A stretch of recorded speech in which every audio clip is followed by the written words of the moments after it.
You're listening to Hudson County Skvm Talk, and you all know what time it is. It's jail time! What time is it? Jail time! Jail time! What time is it? Jail time! Jail time! What time is it? Jail time! Jail time! What time is it? Jail time! Hello, ladies and gentlemen, and welcome to Hudson County Skvm Talk with the Hudson County Scumbags, and this is episode 4. I wouldn't know, what is this? This is A New Hope, right? If we're going in the Star Wars lineage. Basically. This is A New Hope, and this is also a tribute to the Four Horsemen and to, the Nature Boy Ric Flair. Nature Boy, we're pulling for you to get out of those walls. I got a great Nature Boy story, I might even bring it up a little bit later. But tonight, our guest is the one and only Weehawkin's own, Jersey's own, Lef-T. Welcome to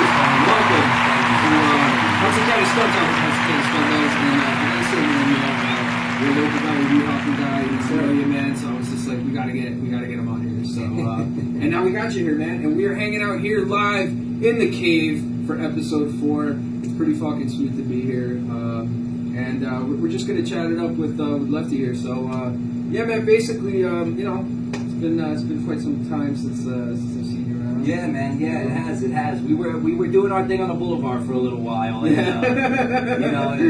shout out to Will. Yeah, shout out to Will. Shout out to Will, whatever the hell he's doing. Oh my god, yeah, dude, I forgot about that. Jesus. Yeah, we were doing the boulevard thing for a little while, man. But yeah, Joey man. too. Yeah. Joey was there. Joey was there. Now he's actually at Town Hall. Like, what the hell? What's the boulevard? Oh man. Well, we were working security. Yeah. We were doing our thing over there. Yeah. Yeah, it was pretty fucking fun. Yeah. Basically, kind of like herding sheep, right? Herding buses. Yeah, that was basically it. Yeah. Move. That was it. Keep going. It's like, all right. Time, like, they didn't even want to like abide by the rules. So, and it's difficult because up on Boulevard East in that area, there's not a lot of like two-way streets, so they can't go down like the first, I guess, 5 or 6 immediate fucking blocks.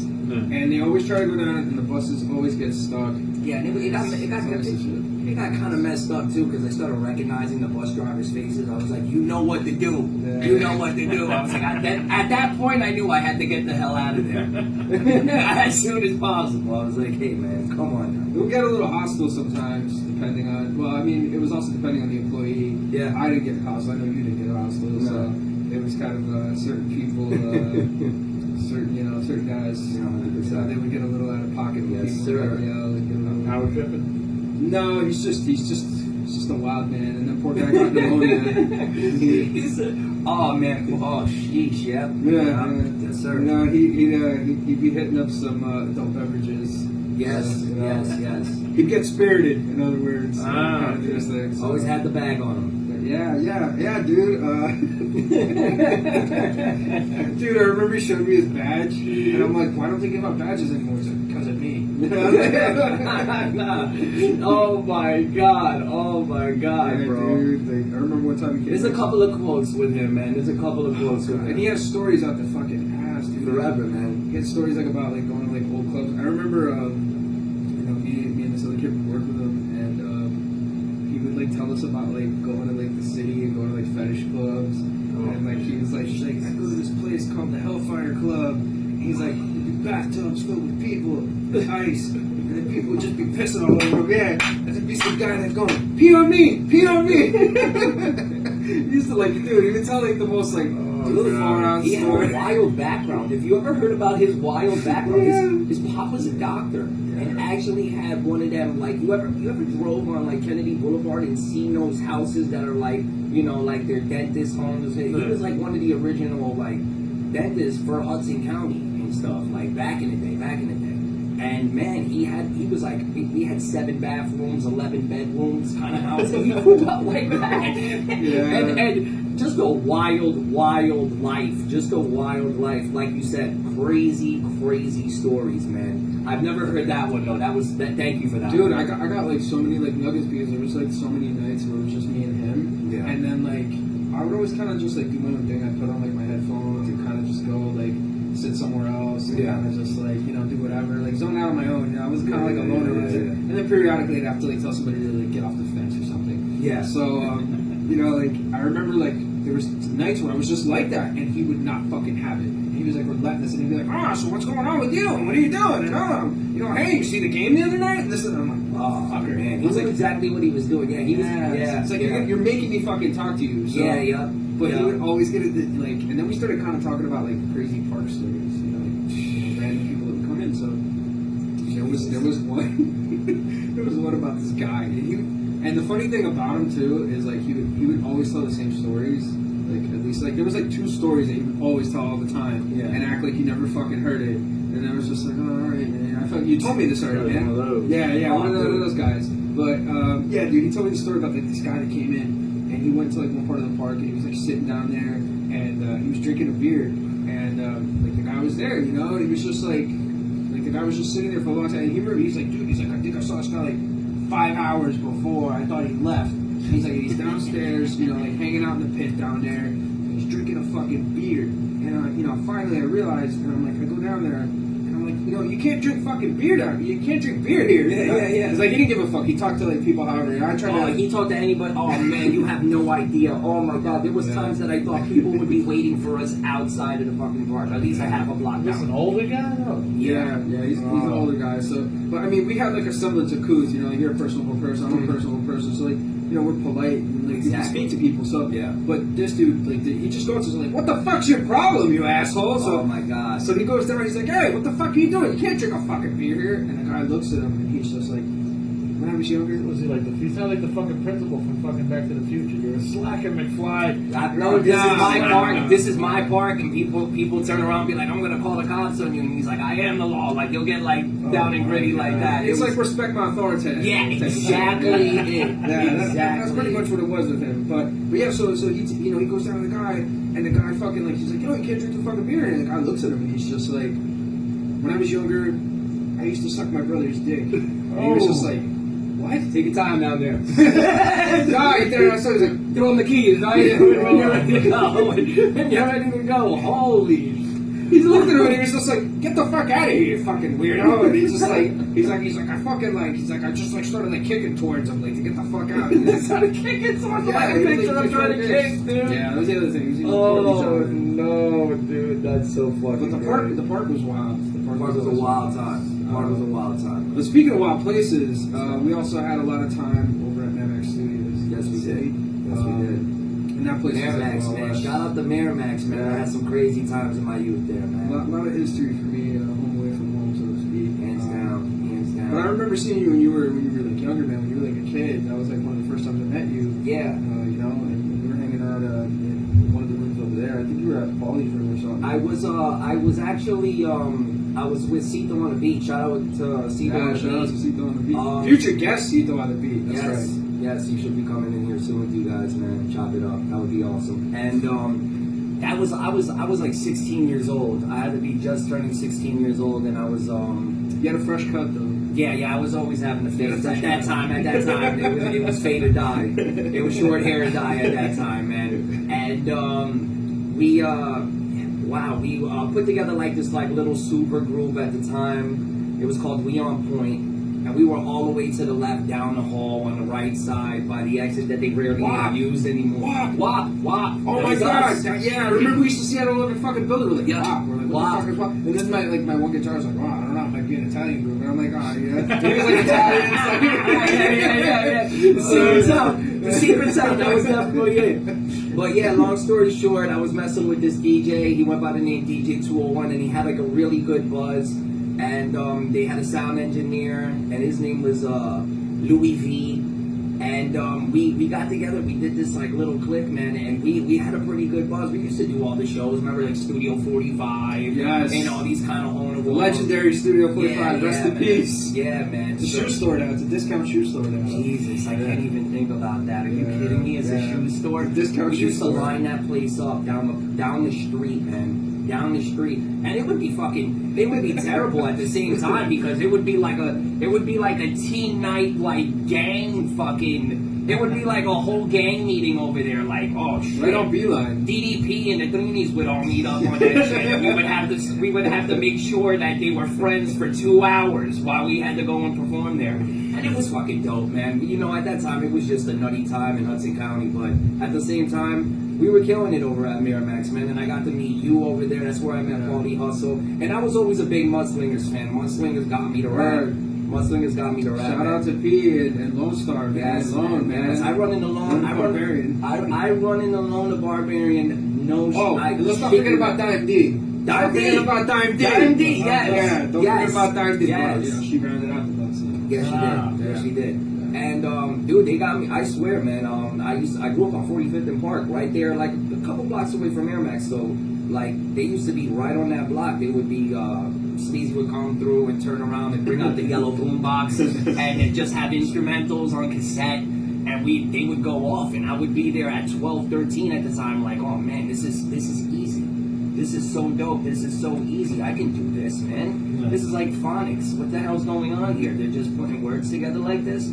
So I went home, and I remember the first song I ever wrote was on LL Cool J's I Need Love, but I put I Need Drugs. And I was fucking sober as shit. You're looking like a 12-year-old kid trying to just rhyme it out, man. And I remember that's something I really wanted to do. So fast forward into that, man. That's how I got into the Miramax and everything. That's how I got to meet you guys and shit. I met a ton of people there. I met the Fat Gang over there and everything. Fat Gang? Yeah, Fat Gang, faculty, man. Yeah, and it was just a crazy experience, man. I love that I got to experience Miramax at that time, man, because it was just a crazy movement for Hudson County, man. It was just awesome, and it was different music going on at that time still too, man. Like, you know what I mean? Rock was still rocking and shit like that. You were doing the punk thing, man, and it was fucking dope as hell. Everybody got along with each other, man. If you went into Miramax on a wild night and you saw the hallways, it was just fucking unreal, man. It was like a dorm. It was definitely like a dorm. Yeah. It was like a dorm. You fucking put the nail on it, man. Yeah, man. So Miramax, man. Shout out to Miramax. I haven't been in that building. I was just telling you, I haven't been in that building in a long time, man. I would, if I walk, you ever like went to like, you ever visit an old school and it just felt smaller when you walked in? You're like, what the hell? I gotta go into Miramax and feel that experience again. I never went in through like the middle part either. You know that? Nah, dude, the whole thing's expanded too. It's kind of like on. I mean, it got bigger. I was there like 4 hours ago, but it's still the same fucking dump it's always been. But it's a lovable dump. It's a lovable. Yeah, dump. man. Yeah, man. That Miramax got a piece of my heart. It will always have a piece of my heart, man. So I'm very interested because you mentioned you started talking about like rapping over an LL Cool J song and kind of coming up with your own thing. Obviously, you're a little more inclined to music. With having your father's a musician, your brother's a musician. Yeah, well, yeah, so my whole like, family. Yeah. It was kind of just like pretty much a huge influence. So kind of like talk to us about like what your influences were. Obviously, your father being one. Yeah. Kind of like take us through. I guess your influences that essentially created Lef-T. Well, I always loved music. I always loved music. I remember the first song I ever wanted to learn. It was off the Please Please Me album by the Beatles. It was I Saw Her Standing There, and my uncle was babysitting me. My Uncle Eddie, rest in peace. And he knew I was infatuated with like my father's record collection. My father has the craziest record collection ever. So I would always want to put them on. And CDs were around at the time. They were like 6, 7 years in, like at the time, 5, 6. So I would always want the record stuff. My dad would be like, do not touch my record. I would scratch the hell out of it. Like, you know what I mean? So he, like, when my mom and dad would go out and my Uncle Eddie would like babysit us, which is once in a while, because my mother was like, I was on the hip with my mom. My mom had the kids at all times. So when we got to experience something like that, we begged on Uncle Eddie, me and my brother. Me and my brother 14 months apart. That's like my twins. So I was just like, yo, Joe, let's get Uncle Eddie to fucking put on some Beatles and let's jam out. So I remember, man. I remember like it was yesterday, man. He threw the headphones on and I heard this record, man, and I started storming through it and I was like, holy crap, I just wanted to keep hearing that. So then like 6, 7, 8, I would wake up like at 8:30 in the morning, 9 in the morning, and just find CDs. Like I was into the Beatles like crazy, man. And I would just play song after song and learn them and air guitar. And I'm talking like almost like psychotic the way I wanted to hear music. Almost psychotic. Like I would just learn the whole album. Until I hit Eleanor Rigby. One time Eleanor Rigby came on, and there used to be like this picture of Mother Mary in my freaking living room, and I would hear the freaking violins go off, stare at her, and just shut out the room. It didn't make sense. As a child, it just spooked me the fuck out. And well, long story short, due time, I was never really crazy on hip hop. My cousin Pops and my cousin Mario, they were like super duper into hip hop, and my older brother John, he was like in the midst of like hearing a couple of songs here or there, but he wasn't really into hip hop either. He was more of like on the rock scene and stuff like that. So when I got into hip hop, it was like when I moved to 50th Street, because I was a West New York kid until like 8-9 years old when I moved into Weehawkin and stuff. And I started going outside like every day, 9 in the morning, meeting up with the kids and stuff. And I started seeing what they were getting into and stuff. And I was like, man, I really like this. So I went home and I would go on like Hot 97 or Z100 and just grab like a clear cassette, hit record, and go out to play. And then at the end of the day, see what I picked up. Yeah. Like, you know what I mean? That's what we used to do as kids. Yeah. So I remember the first song I ever learned, it was fucking embarrassing. What song was it? Besides Back That Ass Up by Juvenile. That was it. That's a classic, It was though. 99. Yeah. Back That Ass Up. It was like a Mariah Carey record. I know that's fucking funny. It was Heartbreaker, and it was featuring Jay-Z. And Yeah, I fucking fell in love with his verse. And he's my favorite rapper of all time. That's definitely something we gotta get into. Yeah, sure. And I fucking fell in love with it at that time. That's when I started turning around and just started buying CDs. I was like going nuts, and I was into Kid Rock at the time. You know what I mean? Eminem. That like 98, 99 was insane, man. Oh, yeah. I remember hearing the Slim Shady LP for the first time, and I was like, what the fuck is this? Like, this is a whole different thing. So this whole, I know I went really early into like from 5, 6 years old to like 10, 11, but that whole little period is basically what made me, because I started turning around. It was like, it's either go outside and play or go inside and put headphones on. That's all I was into. I wasn't on the computer trying to do things. I mean, between me and you, yeah, I'll jump on the video games. Like, you know what I mean? Every kid was doing that all the time. And that's when games were simple. Like, you could beat the game, put the game down, and then go on with life. Now they got these games where, like, you know what I mean? You're online. They're captivating. You're playing 100 hours a week. You know what I mean? Because it's just the urge of wanting to beat, like, a certain record and stuff like that. The graphics are better though too. Yeah, hey, come on, I still game every now and then. You can't run away from gaming. But at the time, man, it was just a huge impact on me. On top of that, my father being a musician and seeing him and seeing people react to it and everything like that made me want to pick up a pen, man. It made me really, really want to pick up a pen, but not in a hip hop aspect until I started going outside, staying out late, and seeing what the big guys did. And then that's when it was turning around. I saw how serious it was, and I saw how people reflected and like what kind of steps there were.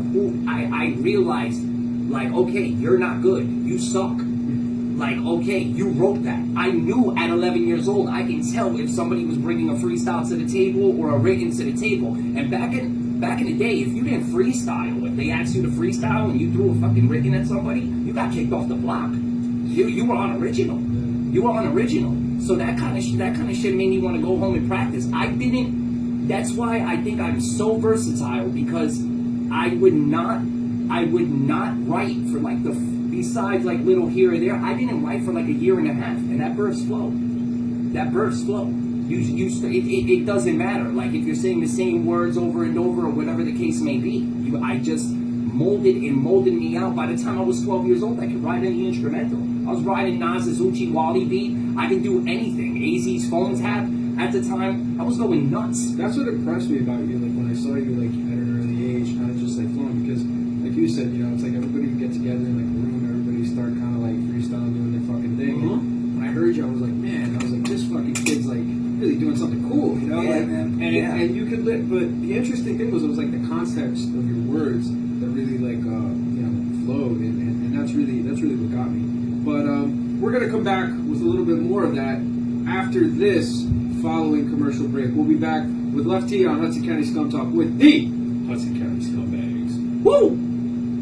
We're gonna take a quick break, Well, don't change that dial. You're listening to Hudson County Skvm Talk with the Hudson County Scumbags. Oh, yeah. Baby, I'm ready to get up and do my thing and be on Hudson County Skvm Talk with the Hudson County Scumbags with Lef-T. And we're back, ladies and gentlemen, on Hudson County Skvm Talk with the Hudson County Scumbags. And I admired this James Brown head Facts. and I had to, pretty much include this in the show because it's just so and there's a lot of wonderful relics here in the cave. So Yeah, man. it's definitely one of my favorite ones. So before we left for the commercial break, we were talking about you pretty much getting into music and obviously going from hanging out on the block, hanging out with people that you knew, and kind of just doing it casually to taking it a little bit more seriously. And as you said, kind of getting in there with the big guys and working at night, the dark hours, the devil hours, the witching hours, so to speak. Really getting your music and taking it a little bit more seriously. So take us back to that, man, and how you eventually ended up where you're at now, making videos and doing all types of other So things. when I jumped into Miramax at 16, 17 years old, I never I walked in prepared. Like I was going to sessions. I was doing sessions 13, 14 years old in other studios, but it wasn't like Miramax. It wasn't a studio. I was going to house studios, hearing about little deals here and there. You know what I mean? So I would jump in, give it a shot. But when I was 16 years old, I was already prepared. I was walking in the building, cats were hearing me bro and everything, and they were like, "Who the hell is that? Who is this kid?"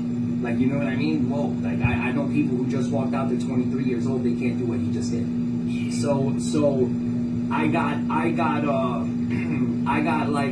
not stained or anything like that, but I got noticed very quick. Everywhere I went, people would be like, "Yo, come in the room, man. Spit that. So show us that record that you just did," or whatever the case may be. And people grew to love me right away, man. I wasn't bullshitting.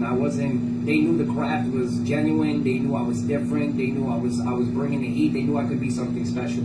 So after that, with Cito and everything, me and Cito, we would things years. I mean, not years. Months started going by, and we started getting bigger and bigger and bigger. I know that sounds funny, but at the time, what was at the time? There was only MySpace at the time. Yeah. You know what I mean? There wasn't big social media at the time. You would have to go out. If we came out with a tape, we would have to stand outside different high schools. We would attack Group 4 high schools because they had thousands of kids in their school. We would be outside North Bergen. Shout out to Kumba. Shout out to Kumba, yeah. With the boombox. Yes, sir. From Real Deal and shit. Yeah. He used to hustle with Paulie, man, and shout out to Paulie Hustle too. Yeah. Because they helped out so much, because at that time they were doing radio stations at the time. We did not have the social media promotion that kids do now, man. With Instagram and Facebook, it's so easy to get your music thrown out right now that it's you can't lose. You know what I mean? If you're good enough, you can get a couple of thousand plays. But not only that, it's exactly the whole world. It's global. Yeah, man. That's the biggest. And that's a beautiful thing. I'm not saying that that's something oh man, we didn't have that. But no, that's a beautiful thing. I wish we even find out more ways to expand our music and everything like that. But at the time, man, when grind, the word grind was the fun. You did it. You had to do that. You had to go out, bust a move, and man, it wasn't easy. It was difficult as hell because people wouldn't take you seriously if you went 3 towns over like that. So you had to prove yourself. You had to prove yourself wherever you went. You had to do shows. You had to do these things, man. And it really escalated into something beautiful. By the time I hit 18 years old, I dropped my first tape. But that's WAP was already done, right? WAP was already done. We all kind of separated and stuff like that. And I joined a little crew with my friends and stuff like that. And it was up and down for my friends and stuff. It was people that were just putting one foot in and stuff, and everybody knew. I just think it was more or less everybody wanted to be around me because it was something. They knew I loved it, and they loved having fun, and music was fun at the time, So they had they took it serious to a point where it was time to put it down, but I could never put it down, man. It was in my life, man. I went home to it. My dad does shows till this day. Yeah. So like, you know, my brother Joey was in a band at the time when I was rocking too. I was coming home from Miramax. I laugh about this with my friend Jordan, that still does his thing. Shout out to Jordan. Yeah, man. Jordan. Yeah, Jordan still rocks. And me and Jordan would leave Miramax to get to first period. We wouldn't even go to sleep. Like we would leave Miramax to go to school. No, but it was like that, dude. It was like that. And that's how you had to be. If you cared about your craft and you cared about the song, like you had to be there all day and night. It didn't matter if it was on Tuesday and you had a test. Like, this is the way it had to go. Like, we were very, very dedicated. We're still dedicated, but at that time, man, when you're young and you're hungry, man, there's nothing that can stop you. Like, you know what I mean? Besides a casual girl. But other than that, it was something big for us, man. It was something big for us. And we really, really put the pedal to the metal, man. We really did. And long story short, the scene got different. In a beautiful way. The scene got different. The scene got a whole lot easier. There was nobody making music when I was around. There was nobody making music when I was around. So like your name really rang a bell from around here, but it was never taken seriously. Like if you were just a fan of the genre or music itself, like you really had to like push for your friends, like, you know what I mean? Look, my friend's having a show. Your friends would tell other friends and everybody would meet up like that, in a sense. It was very difficult to like really get a lot of people to come out the way it does now. Now it's a culture. Now it's like something like you gotta be there. Now they got artists showing up to shows. There's people that just go over there just to be like, here, take my card. I do covers. I do this, I do that, and it was not like that, man. I mean, a couple of places were like that. I remember a few times that I've been to a couple of art shows and there would be rappers performing and stuff like that. For sure, I've seen it happen. I've seen it happen on my own block. I've seen a guy rent out a cafe on 45th Street and do a whole show there. I don't know how the hell he did it, but he managed to do it. I wish I did something like that. That would have been freaking great, because my block was popping before they threw an annex on it. So, Did you ever play Lindo Lounge? Mexico Lindo? Yeah. I wish, man. Nah, you guys got to do it. Yeah, man. Mexico Lindo. We were like the house band that fucking like Mexico Lindo at one I point. love Mexico Lindo, man. The back room, man. That shit was awesome, man. That's cool as hell. That was man. awesome too. It was just like people from the neighborhood would just pop in. Yeah, and then man. and Marky would just do his thing, yo. Shout out to Marky. Master Scum, Weehawkin legend, Hudson County legend. Shout out to Marky, man. Hudson County legend, bro. Marky, man. Great dancer, everything. He's everything. I shit you not, when I was like 15 years old, man, there used to be this kid. He was like an MS-13 guy. He was like in the gang, balls deep in this gang, dude. And he used to be mad nasty at breakdancing, Mexican guy. And him and Marky started like this little clique, I shit you not. And he used to teach like me, Foo, and all these guys would be like 10, 12 feet, get the cardboard boxes out in Louisa Park and just try to learn how. Yeah. I can bust like 2 moves right now to this day. I'm 28. I might hurt something. Don't get it twisted, but yeah, man, Marky was a big thing, man, for hip hop out here, man. He grinded. He never stopped. He used to go. I remember when Marky used to go to New York all the time to dance. Yeah. I remember that shit. I remember that shit like it was yesterday. Isn't there a video of him on YouTube? I think it's like him dancing on like 48th Street or 46th Street. One of the two, I'm not sure. Oh man, don't tell me that, because I don't know. I would definitely have to see that. Next time you see him, ask him. He knows. He would definitely know. Yeah. He would definitely know. I see Marky on the block all the time. He'd be chilling at the coop. So that would be pretty cool. I gotta definitely run that by Mark. That's awesome. Fucking Marky. Yeah, Mark's Shout out to you, Marky, Word, man. man. Master Scum, B-Boy R2. He's our fucking... What was it? The best? He's The our best hype what man. money could buy? The best trainer money can buy, baby. Clearly it didn't Yes. work. But yeah, man, I Classic mean, videos. definitely, like, you know, that whole scene, man, like, back then was just like really popular. I mean, you guys, you know, you pretty much were like at Pearl the whole time, which Pearl is like another fucking, Pearl on Kennedy Boulevard and 32nd Street. That's one place we have to talk about. That was from 05, at the end of 05, and I think our run ended like 08, 09, something like that. I didn't really know about this place till like, I don't know, I want to say 2010, 2011, you know, and I was hanging out here with like Destitute at J and like you had Murph. You had drag pipe, dude. I was like, Yeah, drag pipe. This is drag pipe style. Okay, one of my greatest Gaetano Mangelli. Shout out to Gaetano, man. One of his Uncle Gino, man. I've been to Gino's the fucking Gino, what man, it do, dude. man? Gino knows Left.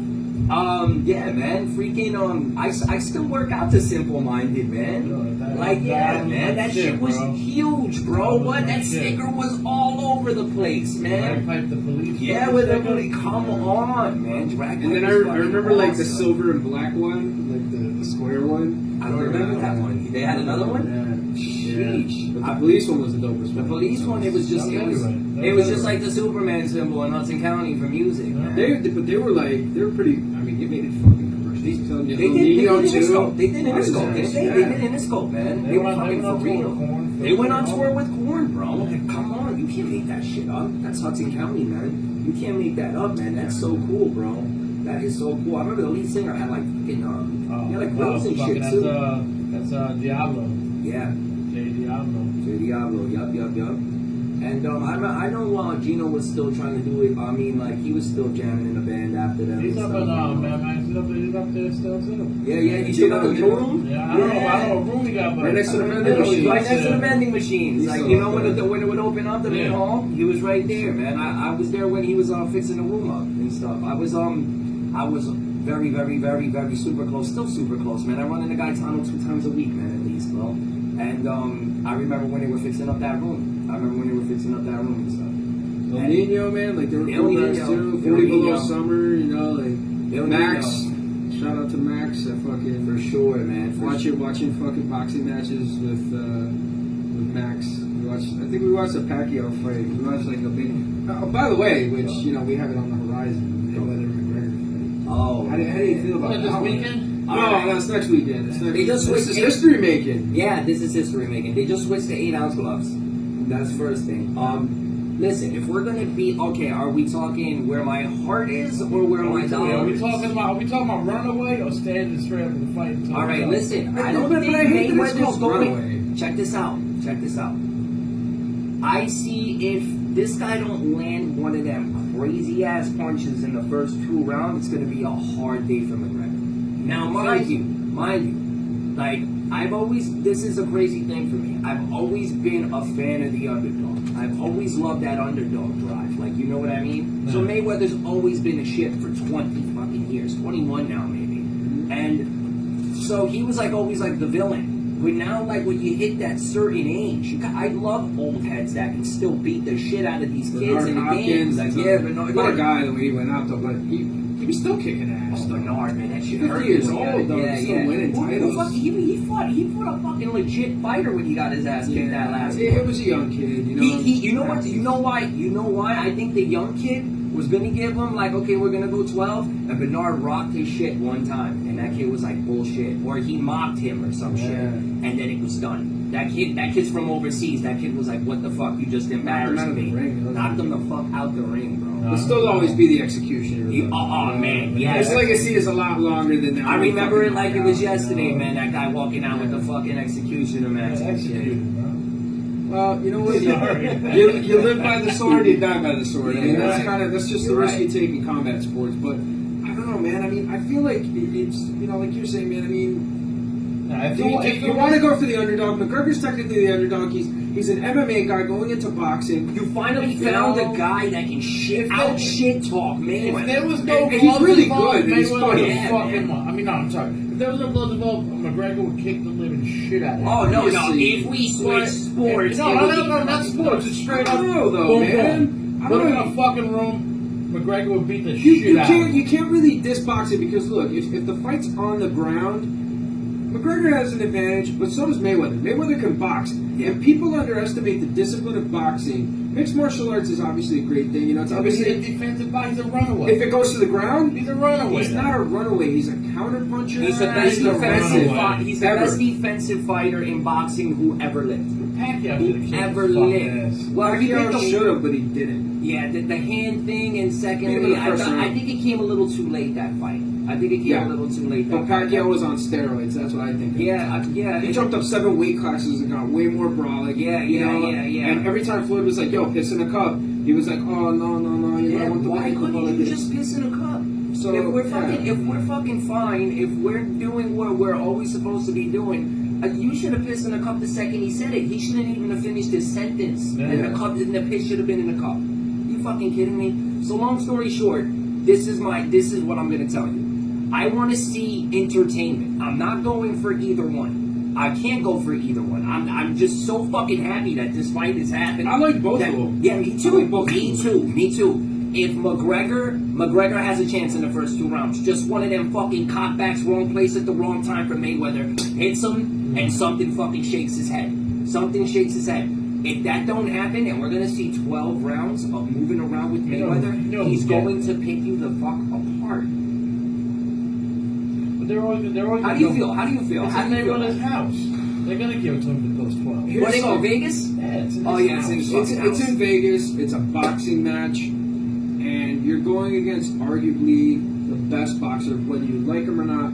Statistically, the guy is the best boxer of this generation, right? Yeah. He's essentially the champ, if you will. Yeah. And Conor McGregor's coming in from another sport. Now, it's a lot more than just Floyd Mayweather versus Conor McGregor. It's boxing versus MMA. You know what I'm saying? It's 2 different disciplines, essentially meaning one's obviously, well-rounded and just completely. It's Bruce Lee. Yeah. That's what Bruce Lee was. It's Jeet Kune Do essentially, and then you have boxing, which is just one school of thought. Yeah. So Floyd is fighting for boxing. If Floyd loses this fight, it looks bad for boxing. Whoa. No matter what. Probably the worst thing that could ever happen to boxing. Now, you know what, man? It could be the worst. People would blame it on his fucking age. If he gets knocked the this fuck guy's out. How old is McGregor? 40. No, McGregor's 28. He just turned 30. I think. Oh, he just turned 30. He just turned 30. All right. Who else shit talked who, though?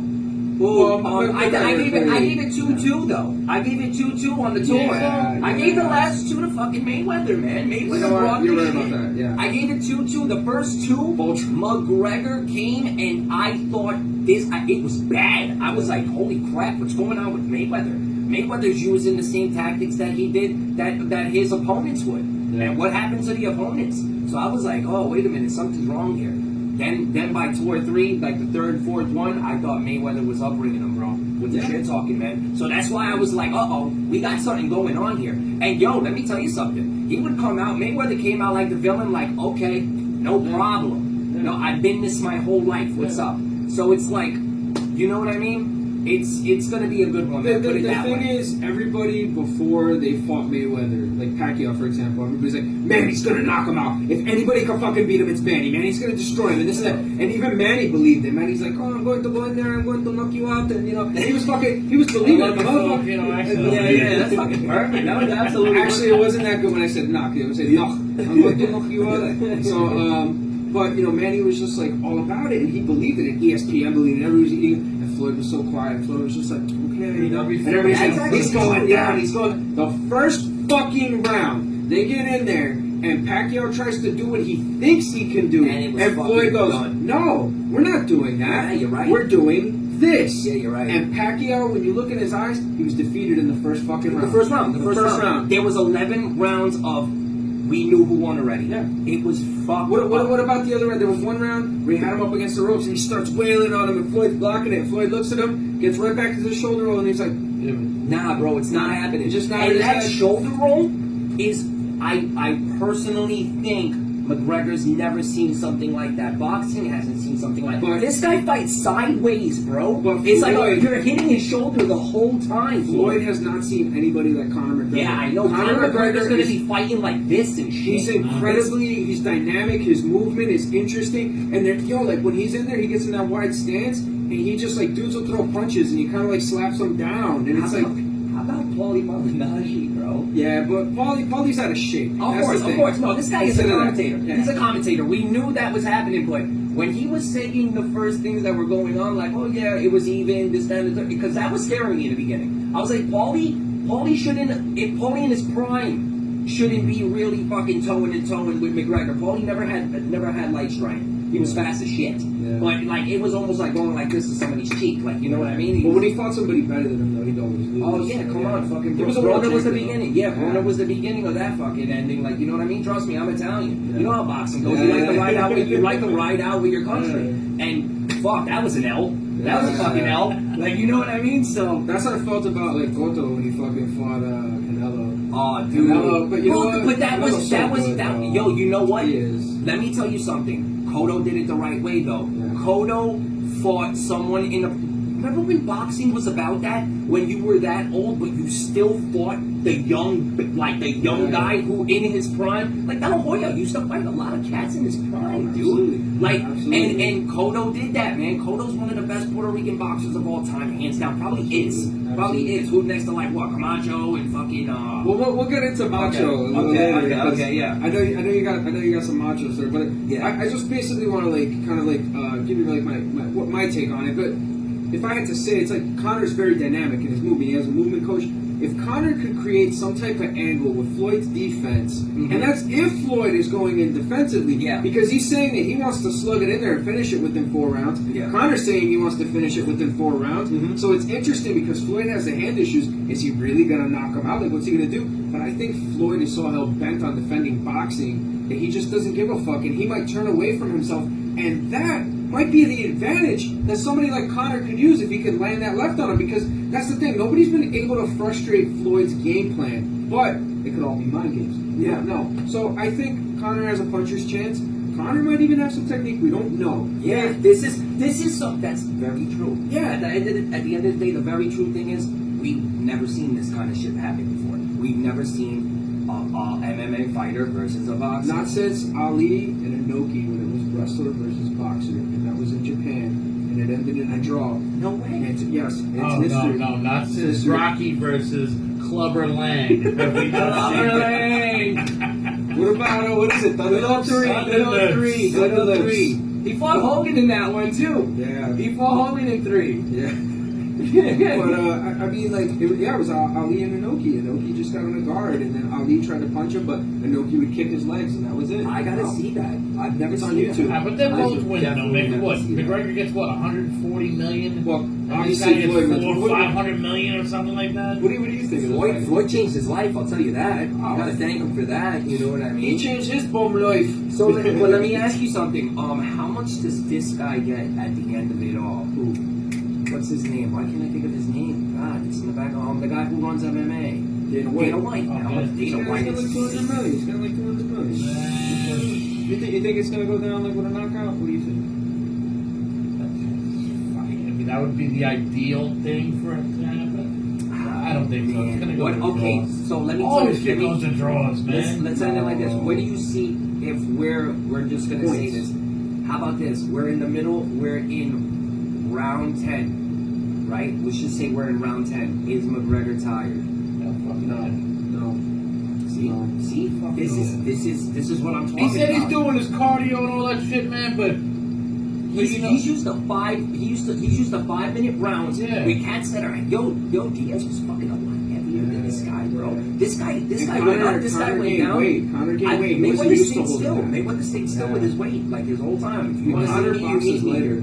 Yeah, he fights later. So I mean, I don't know, man. You know, it's Conor has the conditioning to do it. Connor's not tired at 10. Conor has the condition. But here's the thing: you're sparring. That's one thing. This is his first camp. This is his first boxing. Right, we're match. not kicking, we're not grabbing, You know we're what not I'm on the saying? floor. Yeah. This is huge. Yeah. This is But huge. you're not competing against a high-level elite boxer. Not to say that his sparring partners are, but they're just there to get him ready, to kind of get him into the match. Yeah. They're not competing with now him you on gotta an think elite about level. boxers They're are not. killers. He's used to fighting killers.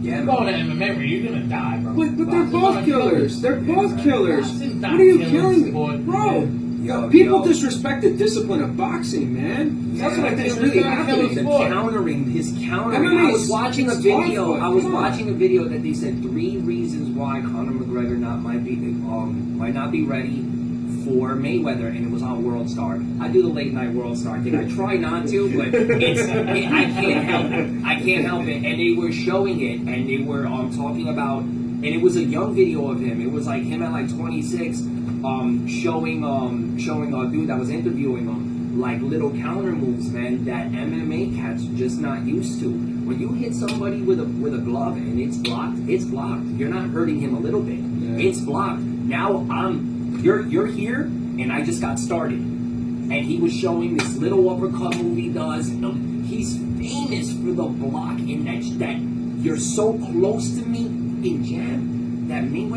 think Mayweather's gonna rock his shit a couple of times, man. But I don't mean to say it, but I love to see McGregor woozy him up a little bit. Like hit him and him go like at least like that to You want to really hear that crowd go, oh, Me too, bro. Me too, man. Me too. That shit's gonna be dope. I can't wait for that, man. August It's gonna be 26th, exciting. right? It's gonna be pretty exciting. Irish, though, mate. Well, Irish people can fight. and he's true Irish. He's true Irish. Man. Shout out to my homeboy Mick, Kenny Cooper, owner of Ryan's Daughter, one of my favorite pubs, and one of New York City Football Club supporters' favorite pubs, NYCFC. Wait, the place is called Ryan's Daughter? Ryan's, it's after a movie. That's a funny movie, bro. Yeah. But yeah, man. I mean, I don't know. I think that shit could go like either way, man. It's going to be exciting no matter what, man. And speaking of Ryan's Daughter, we were talking about Ric Flair. That's where I met Ric Flair. Ryan's Daughter. Crazy. Ryan's Daughter. I met That's Ric Flair there. crazy, man. Ric Flair, the GOAT, man. Well, legend.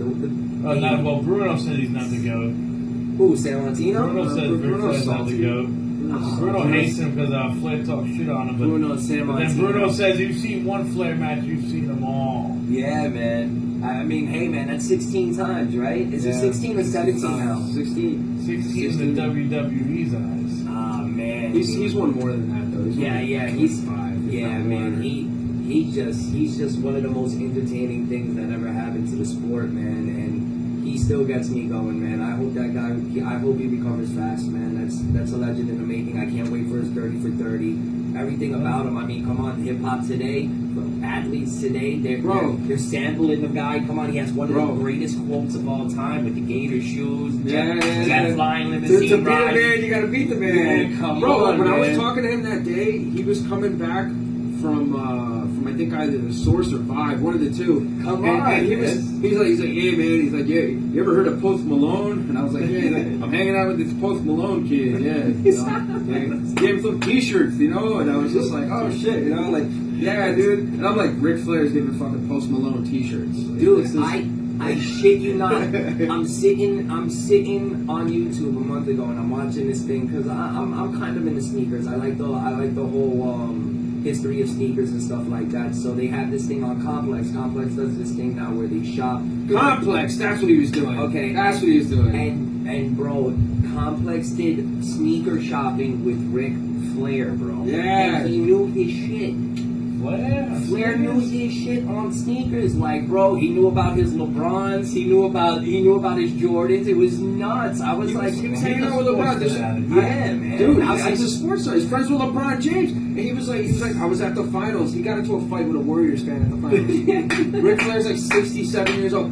Dude, he's getting into fights with like Warriors fans, and he had broken his hand. Oh, and I was just like, his hand was like, taped on. Like, what happened to you? He was just like, he's like, I broke my hand, At the Warriors game, LeBron bought me out, we're hanging out there, Some fucking Warriors fan gets stupid with me in the fucking bathroom, so I punched him. He's like, motherfucker ducked down and I hit the wall. And I was just like, what the fuck? Like, holy, yo. Ric Flair, man. apart. Ric Flair's still getting into shit. Yes, man. Yes, he's still relevant. I love him to death, man. He's a pop culture icon. Yes, like, for sure. He's transcended wrestling. Like he's just so much bigger than all of it. And For sure. He's just. I think he's had like an influence. But you know what? I love the guy to death, man. He was one of the ones that made me believe wrestling was real when kayfabe was popping. Yeah. But there's only one motherfucker who was the biggest thing in wrestling. I know everybody hates to admit it. Worldwide. No. Yes. Okay, I gotta be honest with you. You go to Steve any fucking Austin. country, no, I gotta be honest with you. Steve and they go like this. Hulkamania? The No.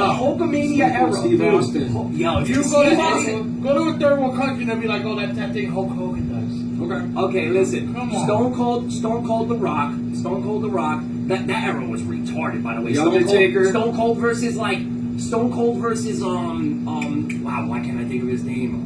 Bret Hart. That like little era was freaking intense. Go to the Amazons in Brazil and you see those people talking. They'll be like, oh, Hulk Hogan. Yo, Hulk Hogan is listen. Hulk Hogan, besides his fallout, because that shit broke my heart. Yeah, that was ruined. But he comes from the era, though. He comes from the era. There's no excuse. There's no No, it's not an excuse. It's just you know how I feel. You know how I feel. Him. Check this out, Pat. You know how I feel when I hear like people ask me who was your favorite growing up. So I'm sitting there, and you know, like I love The Rock. I love The Rock, right?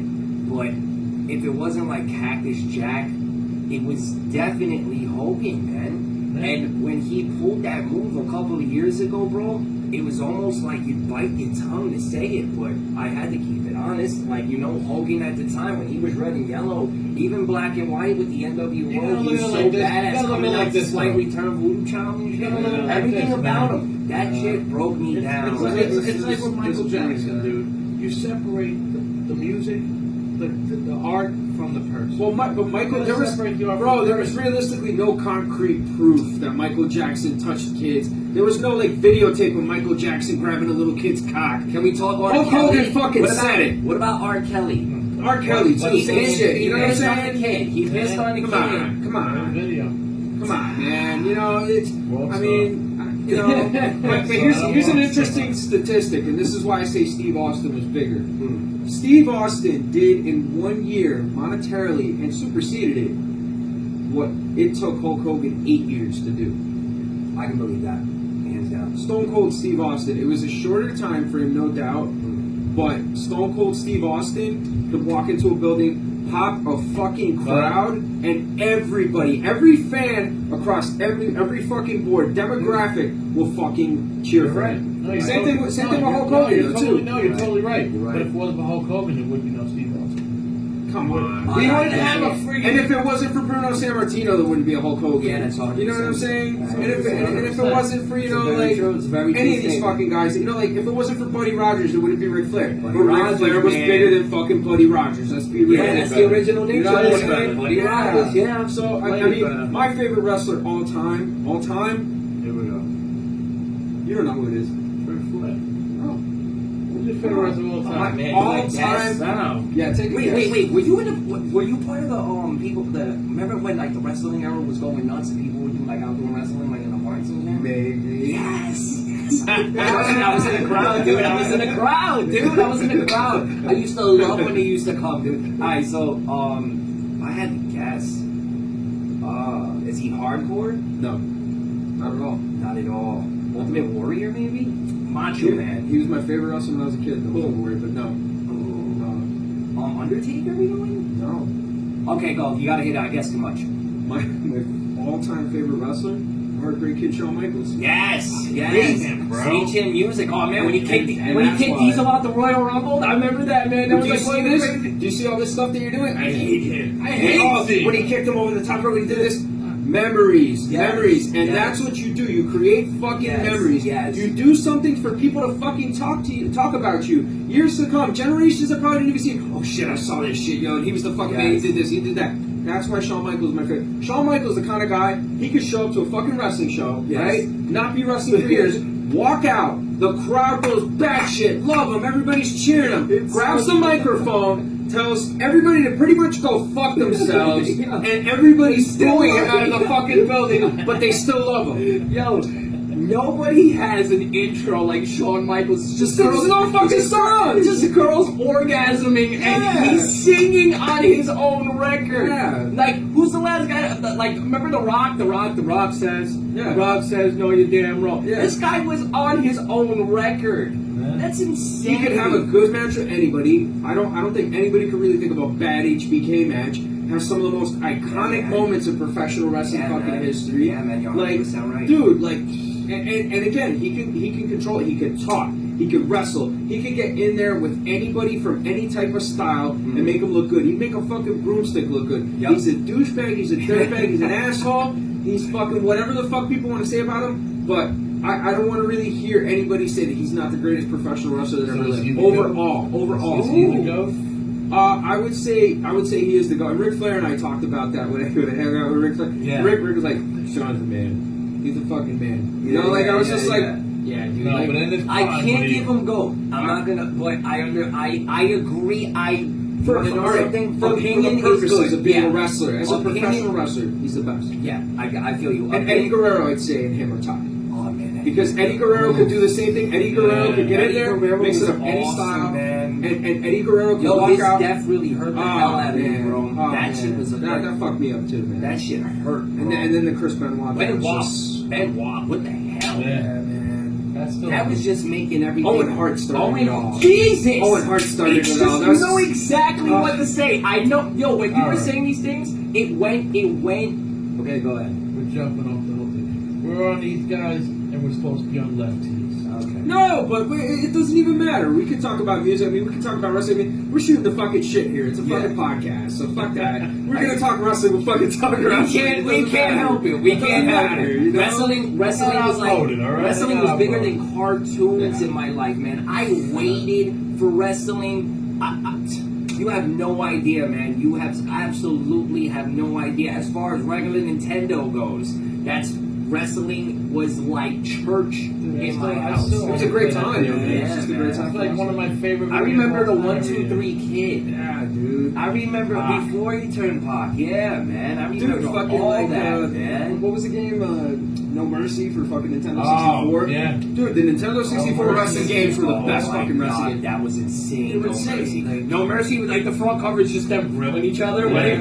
They were just like, no, look I at think that was Revenge or like Oh, World okay, War okay, One or two. okay. Yeah. NWO and No Mercy, those are the three major ones that you did. No Mercy was the coolest because it had the ladder match. Which one sucked? Wasn't it like one that it could have been great? Was it Legends? Remember the Legends one? That Yeah, they had? that was Yes. fucking. That That broke was a my heart because you disappointment. wanted to play with the Legends. Yeah. Like, you know what I mean? It had like Rick Rude. It had like Mr. Yeah, Perfect. bro. Everybody You gotta Brad. do chain fucking wrestling. Rick Shit, man. Rude, bro. Rick Rude, man. Oh my god, dude. Yeah, that was. Yeah, he mixed two fucking pills together. That was fucking Jake the Snake, man. How about the arcade game? How about the arcade Oh. game at Timeout? What the fucking was that? With the Oh, Ultimate Superstars. Warriors? No, Superstar. Oh, Dude, God. Time Out, man. That was like the Timeout, spot man. back in the That day. was the man. shit with the Yeah. panda out front. Oh, dude. Yeah. And the pool tables in the Yeah, front the and then in the pool back. tables The on the arcade. You talking about that arcade? Yeah, 48th yeah. and Broadway. Oh, Yeah, that was the Yeah, shit back in That, the day. man. Yes, man. I knew. I could tell you right now, if we could vision it, I could tell you where the Superstars was lined up, man. I remember that game like it was fucking yesterday. Jake the Time Out Snake. was like the place to hang out. Like That when you were was one with the underage, Road you couldn't get Warriors, bruised. Yeah. Bro, Hawking Animal were in Alright. it. Bro, you know how big wrestling is? I swear to you guys, bro. Ask my brother Joey. My kindergarten photo, my dad was like, my mom went batshit because I did it. My dad made me do the bushwhacker face on my kindergarten photo. And I did it. I did my kindergarten silver sweater and I did the bushwhacker face. And my dad told me to do it. My mom was like, it's his first fucking year. What is going on with you, Joe? And he was like, yeah. My dad was nuts, man. And Dude, that's wrestling, man. Yo, let me tell you something. I am so happy that we're on this podcast breaking down wrestling, yo. That is lit, man. That is lit. You're not going to find anywhere like this. This is lit. Yes. I love it. my fucking 8th grade photo, it was me doing the people's eyebrow with this terrible, like, mushroom cut. Just me doing the people's eyebrow like that. That was my 8th, and my mom's like, you couldn't do anything else? You couldn't do anything else besides the fucking people's eyebrow? Oh, I was like, yeah, man, Mom. yo. Yeah, Oh, man. my God. I was in a simple sweater doing a bushwhacker face, man. My family still laughs. That's still a family joke. Like, if my family gets together on Thanksgiving, Christmas, we always bring up my bushwhacker face, man. Oh, bro, I wish I brought that. You know what? I'm trying to send that in so you guys can add that in. Oh, real my quick. God. That would I be promise you. so I legit. promise That you. would be I'm so telling you, legit. this is super legit. I am 100% telling the truth. I did this move. It was terrible. It was insane. It was like it was such a crazy thing in the house when I performed. I can't wait, dude. I can't wait to, like, make my kids do stuff like this. My wife get pissed at me afterwards. It's going to be hilarious. That's awesome. But getting back to, like, boxing, we were talking about boxing a little bit before. Macho Camacho, man. Yeah, man. Macho Camacho, you have a bit of a connection. Rest Macho in peace, Camacho. yes, man. Yeah, my dad worked for Macho Camacho. My aunt Lisa was his manager for a couple of years, a handful of years. She was the first woman manager in boxing at the time, and she took Hector Macho Camacho under the wing. Man, he lived right on Fulton Street in Weehawkin, Yeah. 45th. Just have her go down to the Dairy Queen and shit and sign like fucking 15 autographs before breaking out. This guy was like the man. Yeah, Camacho was like big in my family, man. He was a family friend. I remember seeing him. I see Hector Camacho 3-4 times a week. 3-4 times a week. He hung my dad flew out to Colorado, Puerto Rico, Arizona. He used to be all over the place. He was the guy that was driving the car next to Camacho where we had to run 8 miles and stuff like that. If there's a couple of fights that you can go on YouTube and my dad's walking in the ring like with him on the side. This is no shit. Roberto Duran Part 2, look it up. I mean, they were a little old, but you know what I mean? He was there, man. Yeah, that's real shit. My dad was friends with Camacho, man. He was a family friend, man. And it was a heartbreak to hear what happened to him. That was out of nowhere. He was tough, man. You know, the drugs are crazy, man. It'll get the best out of you, bro. But that guy was a legend, bro. That guy didn't fuck around. He was like the original Mayweather. He danced around. He didn't hit. He didn't knock you out or anything like that. He had 35 knockouts. Don't get it twisted, because that's when you fought fucking 80 times. Like, you know what I mean? But who were?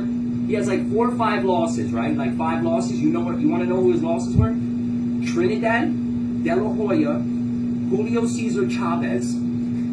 like the people that he lost to. Yeah. I remember there was a bum that like beat the shit, but he TKO'd Sugar Ray Leonard. He beat the crap out of Freddie Roach. He beat the crap out of Ray Boom Boom Mancini. He fucked up anybody he could.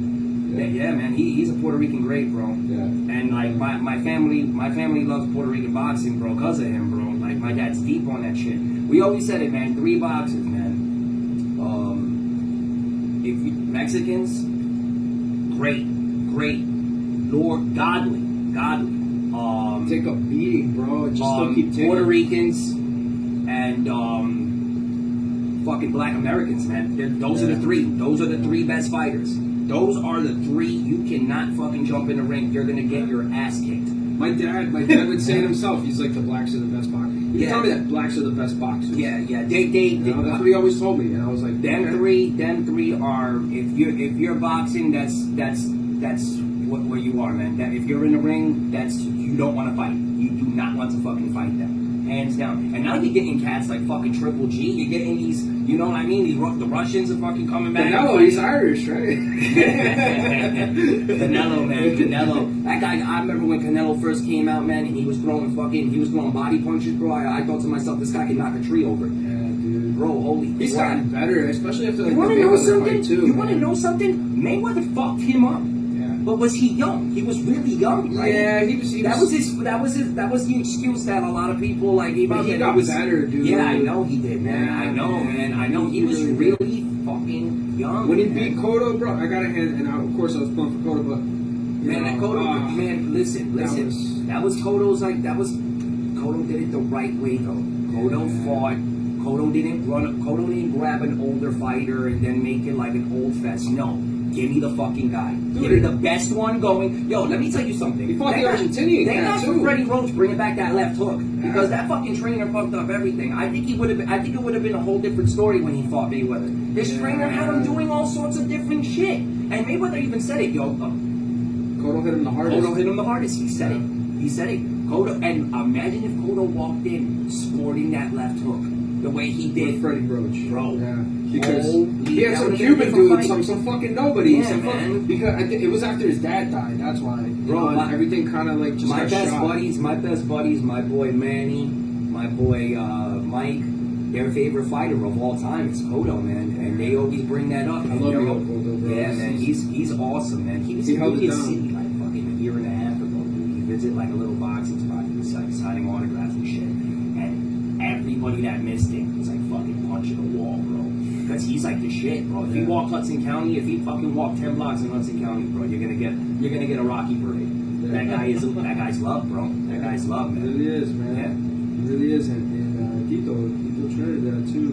I remember when Trinidad was like, remember when Trinidad? I saw him. You I saw couldn't him in beat Puerto him. Rico. Like, why did he stop? Was it fucking Don King?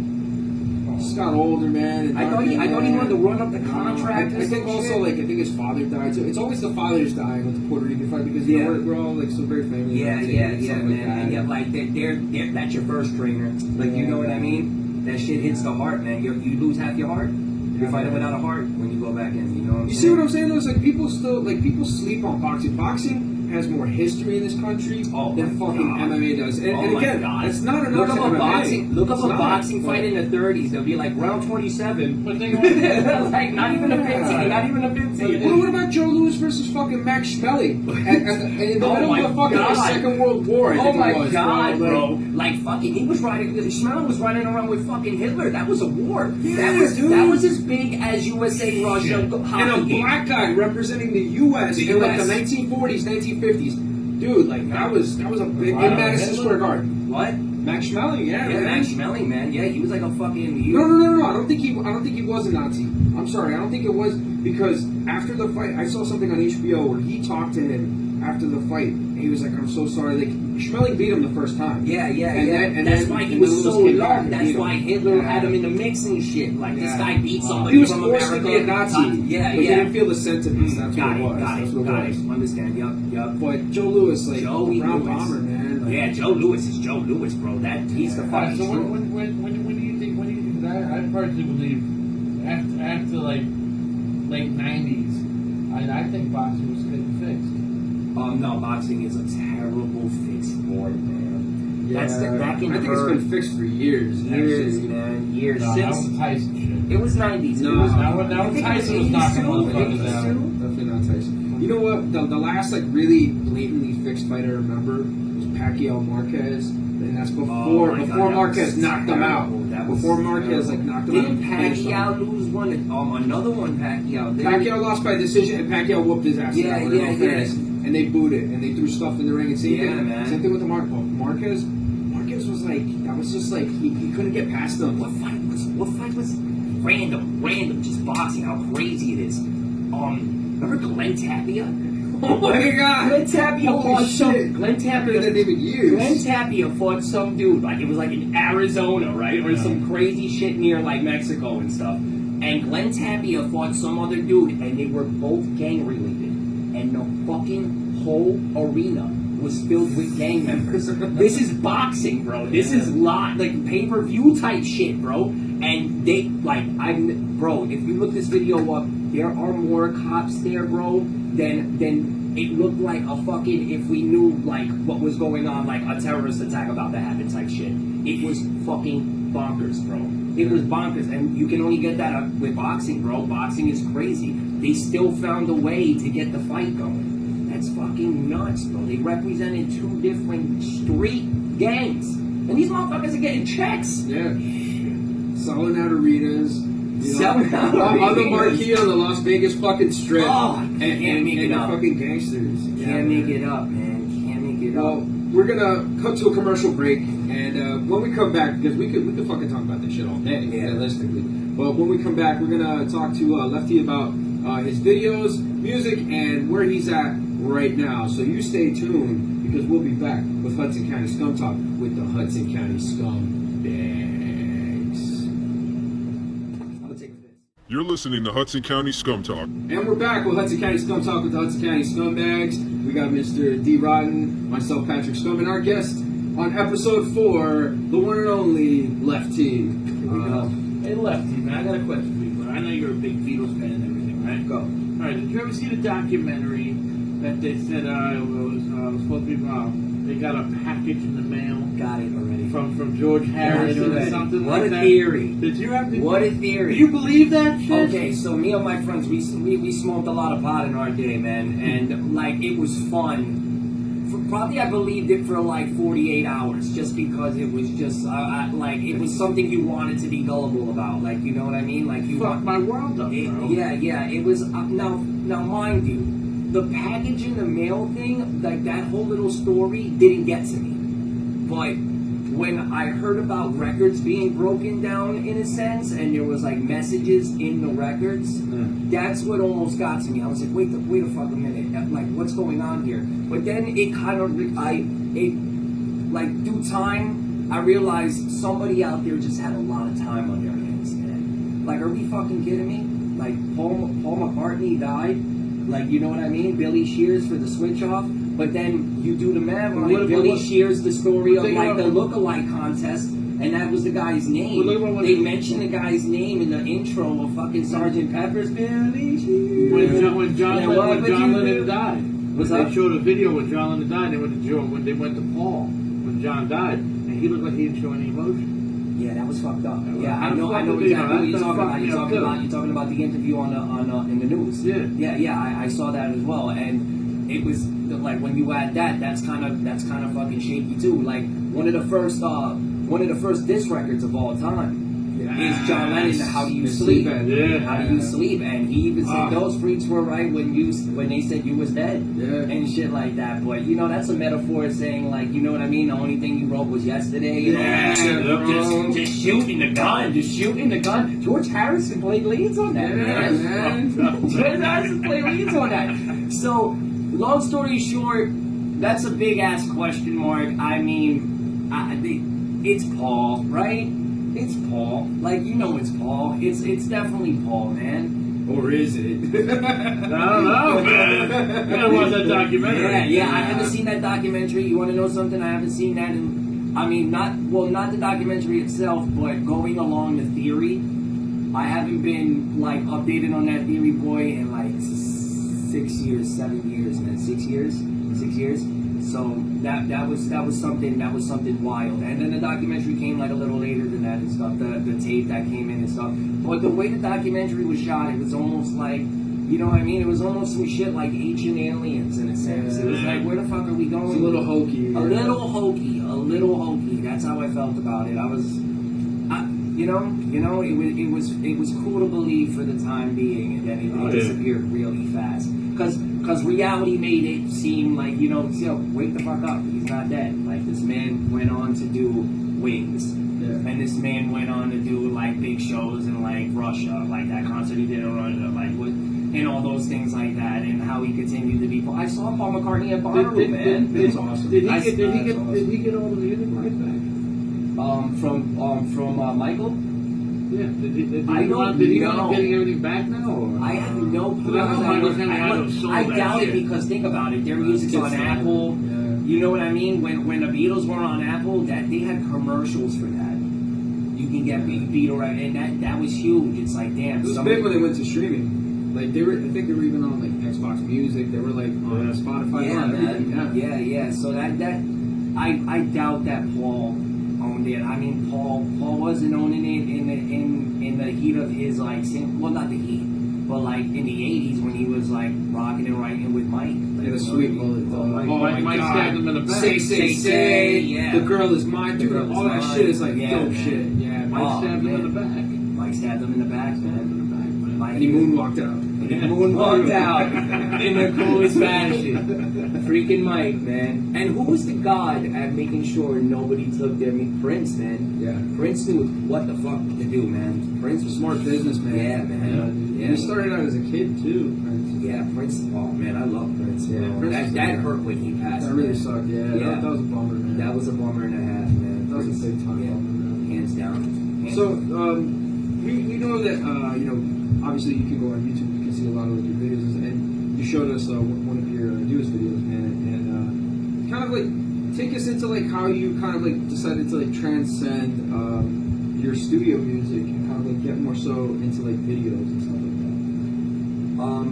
that. Break that down a little bit better for me. Like, what do you mean? Okay, like, there was a point in time where you like, obviously were just making, studio music, audio, you know what I mean? Mm-hmm. When did you decide to kind of like really jump into like the medium of like visual art?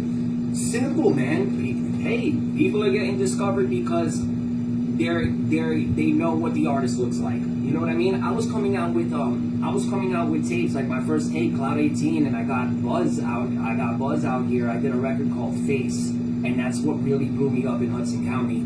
And that's when I was about like 18, 19 years old, and it blew me up. It blew me up. People like didn't even know were playing my music, but here's the thing, I could walk right past that person and they didn't know it was me. People thought I was black. So it was like, because I wasn't putting, I love the animation, like I didn't want to put myself on the cover. As a matter of fact, shout out to Nate, I'm actually doing my first cover that's actually a photo of me on the cover, finally, after 12, 13 years of making music, like sending my music out and stuff. I've been making music way longer than that, but like actually showing myself and showing my face on the cover. I was always into like cover art and hitting up different artists and stuff like that. I was always a big fan of that. I would always take my dad's albums and look at the covers and stuff, and it would always be different things, beautiful things, whether it was animation or a photo of a beautiful scenery or anything like that. And I was really into that kind of stuff. And I never really showed myself, and it happened. It finally happened. Somebody was like, man, you gotta show yourself, bro. You gotta show yourself. What the hell, man? You don't got no videos. This is where people are getting discovered. You know what I'm saying? So I started jumping on and doing music videos, man, and it benefited off me. I did a video with Cut and Print. Shout out to Cut and Print, and we shot it in the cave, and it was called Coolio, and Coolio got me my management. Like, you know what I mean? And that set me off to start getting on Hot 97 and stuff. It wasn't the record that got on Hot 97, but it was it got me thousands and thousands of plays, man. I'm talking like we put the video down. We had to actually take off the original video with thousands of plays on it and put it back up and still reach like a freaking high-ass number. So it was like, whoa, like we got something good here. Like, you know what I mean? I got to start shooting videos. So I started shooting videos, and shout out to my partner, my left-hand man. He's down in Florida, man. He's doing a whole switch, like a whole life-changing experience, and I love him for that. Shout out to Moochie, man. That was like my rap partner and stuff like that. We have like 4 mixtapes together and stuff, and he's his own single artist too, and he kills it. And I couldn't have been more happier to partake of being a part. Like, that's my rap partner. Like, you know what I mean? That's like my guy. That's my left-hand man. That's like, you know, that's like John and Paul right there if we had to sit down and write music together, man. And that's, no one's ever seen anything like me and Mooch, because Mooch was like straight from the street, you know what I'm saying? And I was that kid that was straight from the burbs and stuff like that were still going out, and we were still making heat, and people had never seen like that kind of pair, you know, that kind of combo and stuff. So when me and Moochie were doing videos, we did Mooch and Tone. And I remember it was so catchy because people were like, I was walking into people and they were like, you're Mooch and Tone? Like, Mooch and Tone. Moochie and Tone.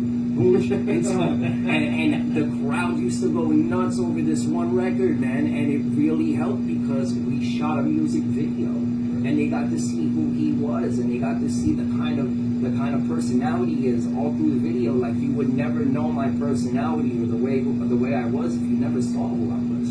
You know? So music videos were huge, and now music videos are practically everything. Yeah. You know what I mean? You get tested, you get thrown up on these websites, and you know, it's always more hate than love these days. People are just clowns, like, you know, but it doesn't matter. Good publicity, bad publicity is still good publicity. You know what I'm saying? So, well, it's interesting you bring that up too, because seeing like the interactions here, hanging out with you in the cave, just before in the hallway, and seeing like how you guys interact with each other and compliment each other, and seeing how like hey man, I really like the way you sounded on that, man. And hey man, I really like the way you produced this and put this sound on that. Yeah. It's like it's cool because like that's essentially what it should be about. And I feel that like so much of like these scenes, musically up here at least, from what I know, a lot more hate. Yeah, it's a lot more hate, and it's a lot more people shitting on each other and kind of just like being like gossipy and chatty instead of like working together to like get your shit out there. Yeah, man. Yeah, and big.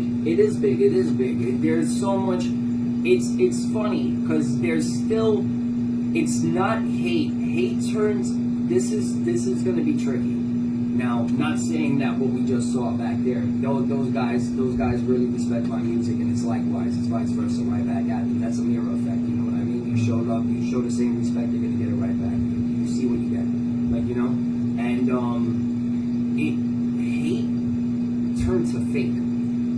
Now, that's like the new kind of hate. Like, you know what I mean? People, if somebody don't like something, they're not going to admit it, but they'll talk about it somewhere else that they didn't like. Right. So that's like the new thing that people are trying to juggle off. Like, you know what I mean? They don't want the fake handshakes and stuff like that. You hear a lot about that at the functions that a lot of people throw, that all this is fake handshakes and fake smiles and stuff like that. And right off the bat, fellas, I don't like to bring that kind of energy. I don't have that energy. I don't have that fake shit. So, you know what I mean? Like, I'm not over here trying to put somebody down or something like that where I hear a record and it could have been better, so I'm just going to sit on the side and just tell somebody like, yeah, that guy sucks, don't pay him no mind or anything like that. No, that's terrible energy. That's negative energy. You know what happens when you give that kind of energy? It sticks to you. And then you walk around and then you turn into that kind of person. So you never want to be that kind of person. Like, you know what I mean? I spread love wherever I go. I love to spread love wherever I go. I don't like to shit on anybody's parade.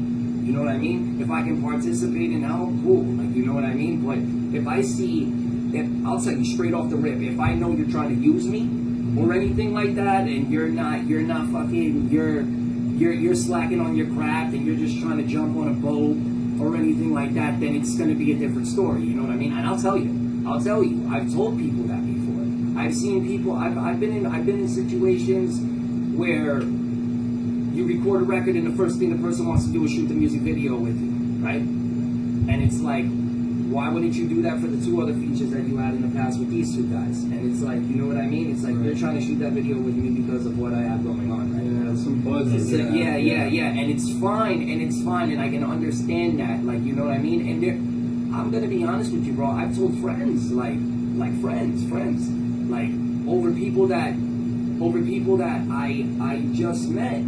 I would take the people over that I just met because they're working as hard as me.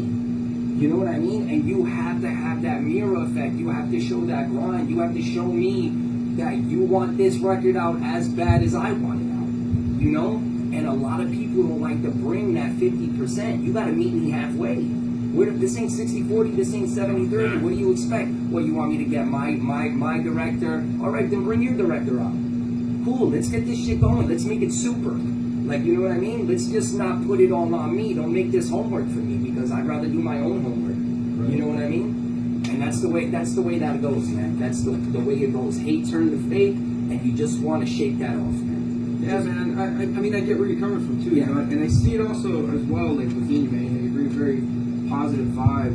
You know, you kind of, you know, do your own thing, and you know, like one big thing, you know, like we were talking about before, is like, you know, as the older heads, I guess, so to speak, you know, I mean, like, you know, early 30s, you know, mid 30s and onward, you know, your 40s and stuff like that. Mm-hmm. You know, we've been around through like generations of hip hop, and like, one thing like we don't like to do is shit on the younger generation. Whatever it is that they're doing, we don't like to shit on it because it's like, you know, everything changes, and by listening to this podcast, by listening, you know, by watching this video, you know, you can see that you're very diverse in your influences, and that it's not just hip hop; it's coming from other places. Yeah. So I feel like this is almost the next evolution into what's going on. I agree with you on it. You know what I'm saying? It's like this is you know, pretty much like the next step. Yeah. Now, you mentioned that Jay-Z is your favorite. Why is Jay-Z your all-time favorite? Oh man, there's mad reasons. There's mad reasons. Now, a lot of people, when they hear Jay-Z, this is the first thing they think of. They think of 2017 Jay-Z. They think of this, like, you know, near billionaire mogul who's doing all these things, and he's not really a rapper anymore. He's just putting his money in places, in the right places, and, you know, selling and making a lot of money, and, you know, he's just a businessman. And it's not that. I'm talking the musical aspect of it. Like, when I turned around and I started listening to Jay and how intelligent he was, it was like I was getting the best of both worlds from Jay. You know what I mean? Like, you can go to Nas, but then Nas, after a while, I don't get it twisted, legend, Nas, 1,000%, the awesome, all around.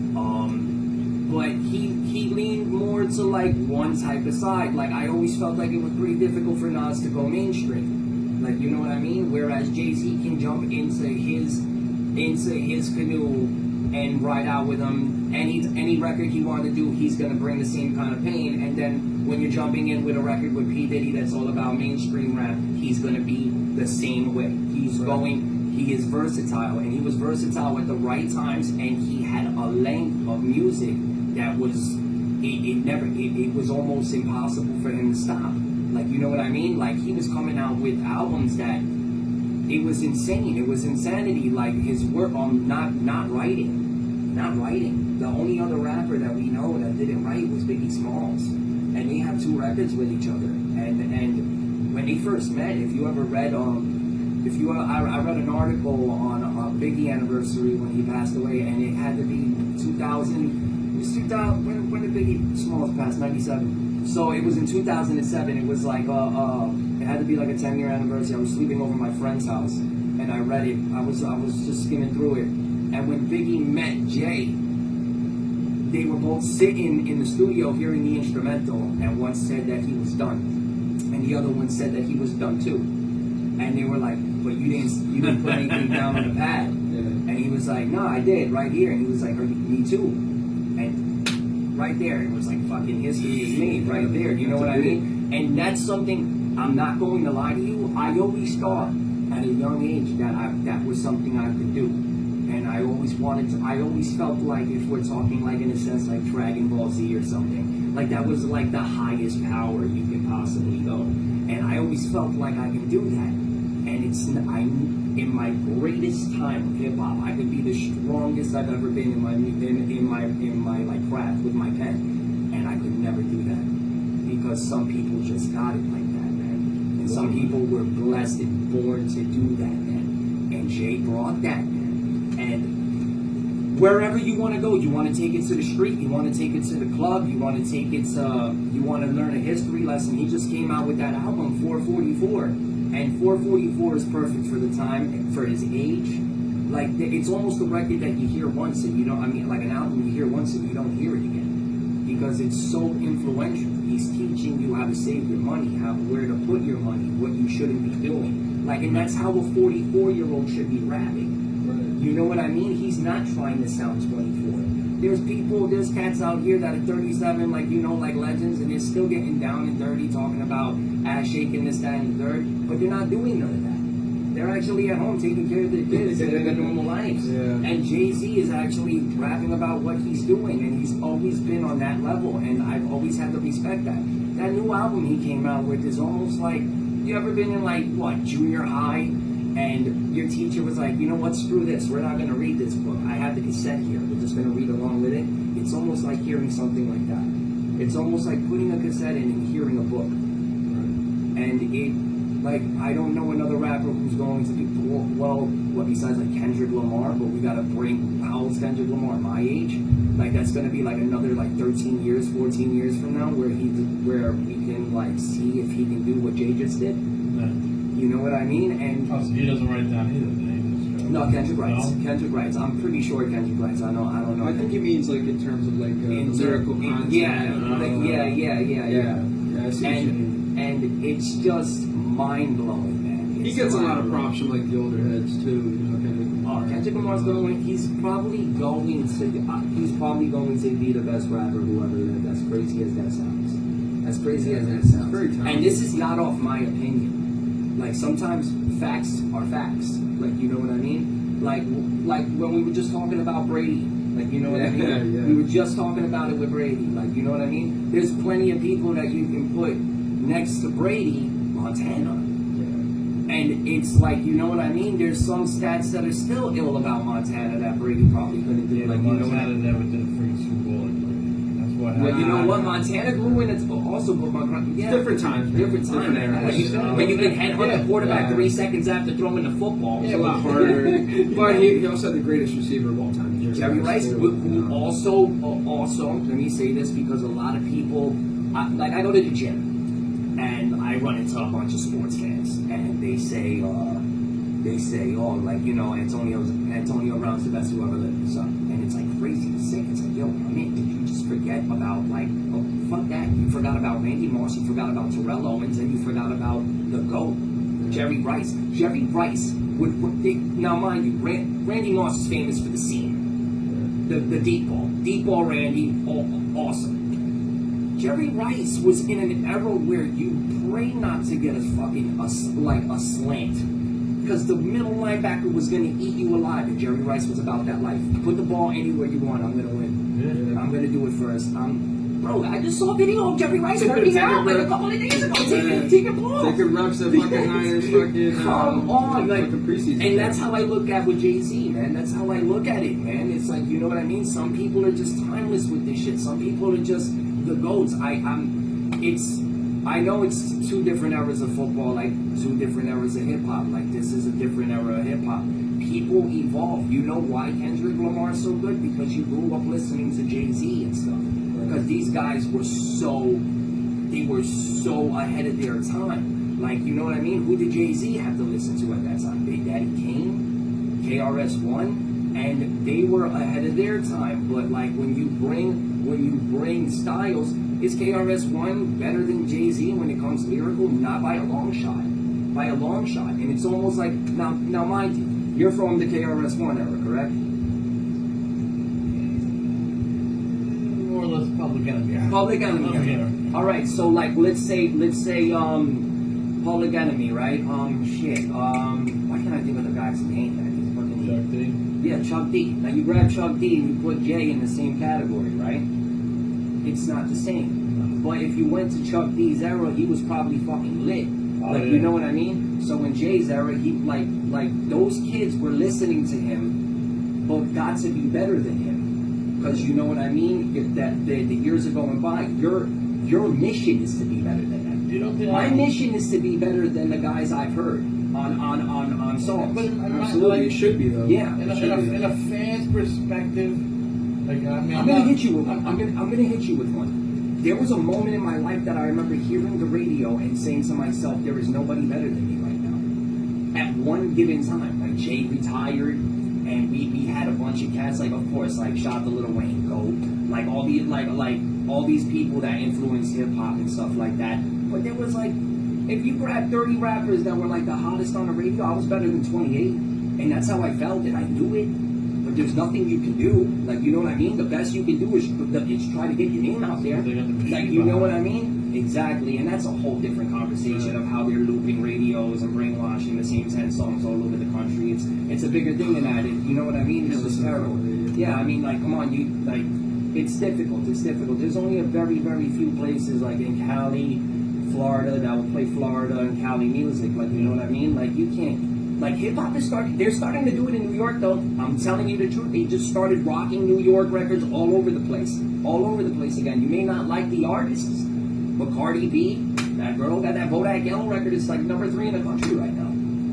Like, you know what I mean? They got the kid A-Boogie with the hoodie. They got French Montana with Unforgettable. Like, you know what I mean? That Unforgettable. song's catchy as fuck. Yeah, though, come on, you man. can't go. Shout out to my wife for putting me on all this fucking bullshit. She's cooler than I am. Yeah, so it's like New York's actually making a scene because New York is playing New York music again. Like, you know what I mean? So it's pretty cool. It's pretty cool. And now, like, from us doing that, like New York, I don't mean us, it's Jersey, but you know how Hudson County's almost like the 6th borough, bro. There's over 400,000 people a day from New Jersey going into New York. We almost Vice versa, man. They come here, they do their thing here. Yeah, you know what I mean? You live, So that's the way it's made. Like, you know what I mean? Your goal is to try to be better than the person you looked up to. Like, you know what I mean? Danielson didn't want to be better than Mr. Miyagi. Like, you know what I mean? Like, these are facts. Like, you know what I'm saying? These are facts. So Kendrick Lamar, if he didn't try to be better than somebody like Jay-Z or Nas or the people that you looked up to, then what the hell is he doing? You know, in my opinion, Might as well stay in your room. Yeah. You know? And this is, I don't know. It's my opinion. Sure. But I think Slim killed them all. Oh yeah. Lyrically, he will massacre. I have a friend. Shout out to T.Y. He had a status up. Now T.Y. is a very, very, very, very talented battle rapper from Hudson County, Union City. Fucking monster. The kid's got a sick PG. He's got it going for himself. He loves making music. He loves being an artist, but his where he's getting most of his popularity from is from battle rapping. And this kid's a fucking monster. Like a monster. Like, you know what I mean? I'm talking 3 rounds, 4 minutes of lyrics in your head that you gotta know to smack this guy. Like, and if you fumble once, if you stumble, you trip, you forget a bar, you lost the round type of shit. It don't matter. Like, you know what I mean? That kind of stuff. And he brought it up and he said, I know this is gonna sound crazy. He said, If Eminem was battle rapping right now, like da-da-da, and he wanted to battle me, I'd probably smoke his boots. Now watch. Now check this out. Yeah, now check this out. 110 comments go by, right? It's like 40 minutes in. It's just like 110 comments. And I can't read 110 comments, but I'm going to skim through them. Like, you know what I mean? I had the time. And there were people, like, you know what I mean, that were like, you know, like, take a seat, T, like, you're fucking tripping. And then there were people that, like, they were agreeing, and then there was some sense that, like, okay, let's talk a little bit more serious. There's people that are, like, farther than T in this. A lot farther than T. Like, you know what I mean? They got names and shit. They're legends. That can probably do that, man. Because there were people, the same thing I'm going to say with the Kendrick and Jay-Z thing. Like, these people watched them. Like, you know what I mean? 8 Mile, huge. Rap Olympics in 97 with Eminem. Huge. These are the things that made them them. Like, you know what I mean? Like, if you take Eminem and you put him in today's category, it's going to be a challenge for him, which is pretty cool. Like, you know what I mean? That would be pretty cool. There's plenty of people that are rocking right now. You could probably grab like a top 10 in the top 10, and Eminem can probably smoke a few, but he's not going to smoke the top 3. It's just the way. It's just a new year. It's a new deal. No. Let's check this out. How old is Eminem? Eminem's pretty old now, right? He's over 40, right? Eminem got found at 27 in 99. I mean 98, 99 by Dre. Right? This Slim Shady. I just watched the Defiant Ones. The Defiant Ones. He met Dr. Dre. They said he was like, yo, check out this sample I put down. Let me know if you hear it. It's the first time they're meeting. They haven't even talked 5 minutes. He heard it, and in 5 seconds goes, my name is, and he wrote my name is in 5 seconds. He was like, what the fuck? Who is this kid? So at that time, that's a mind-blowing situation. Like, Eminem was on top of the world. Like, you know what I mean? You need those kind of people. You need those kind of people to turn around like Eminem and to be someone better than Eminem. It's just always going to be like this. You want to beat your idol. You want to beat your idol as much as you don't want to. As much as you don't want to hear it. You know what I mean? Listen, I never want to hear Kendrick Lamar being better than Jay-Z. That shit gives me goosebumps to hearing about it. It could happen. And it most likely will if he has that energy that he's still bringing to the table. You know what I mean? Now, would it be hard for me to admit it? You bet. And there might be 1 or 2 times where I'm going to turn around and be like, nah, because I just don't want to hear it. I don't want to hear that shit. But it's the truth. You know what I mean? Sometimes facts don't lie, man. And you got to stick with the facts. I see what you're saying. You know, it's like there's like one dynamic character, one influential artist. Everybody kind of like essentially sounds the same for like a while. And then, you know, not to say that, you know, they all exactly sound the same, but there's like one general like flow, like one trend. And then there's one guy that comes out and kind of just bucks the trend. Yeah, you know what I'm saying? Like an Elvis. Like he's made, you know, comparisons to Elvis. And it's true. It's like, come on, I still work out to All Shook Up, and I swear to you, Burning Love and Hound Dog and oh man, why can't I think of Elvis? Little Sister, and I'm a huge Elvis fan. That's like one of my dad's favorites. You know what I'm saying? But people, you know what I mean? Like, there goes Elvis.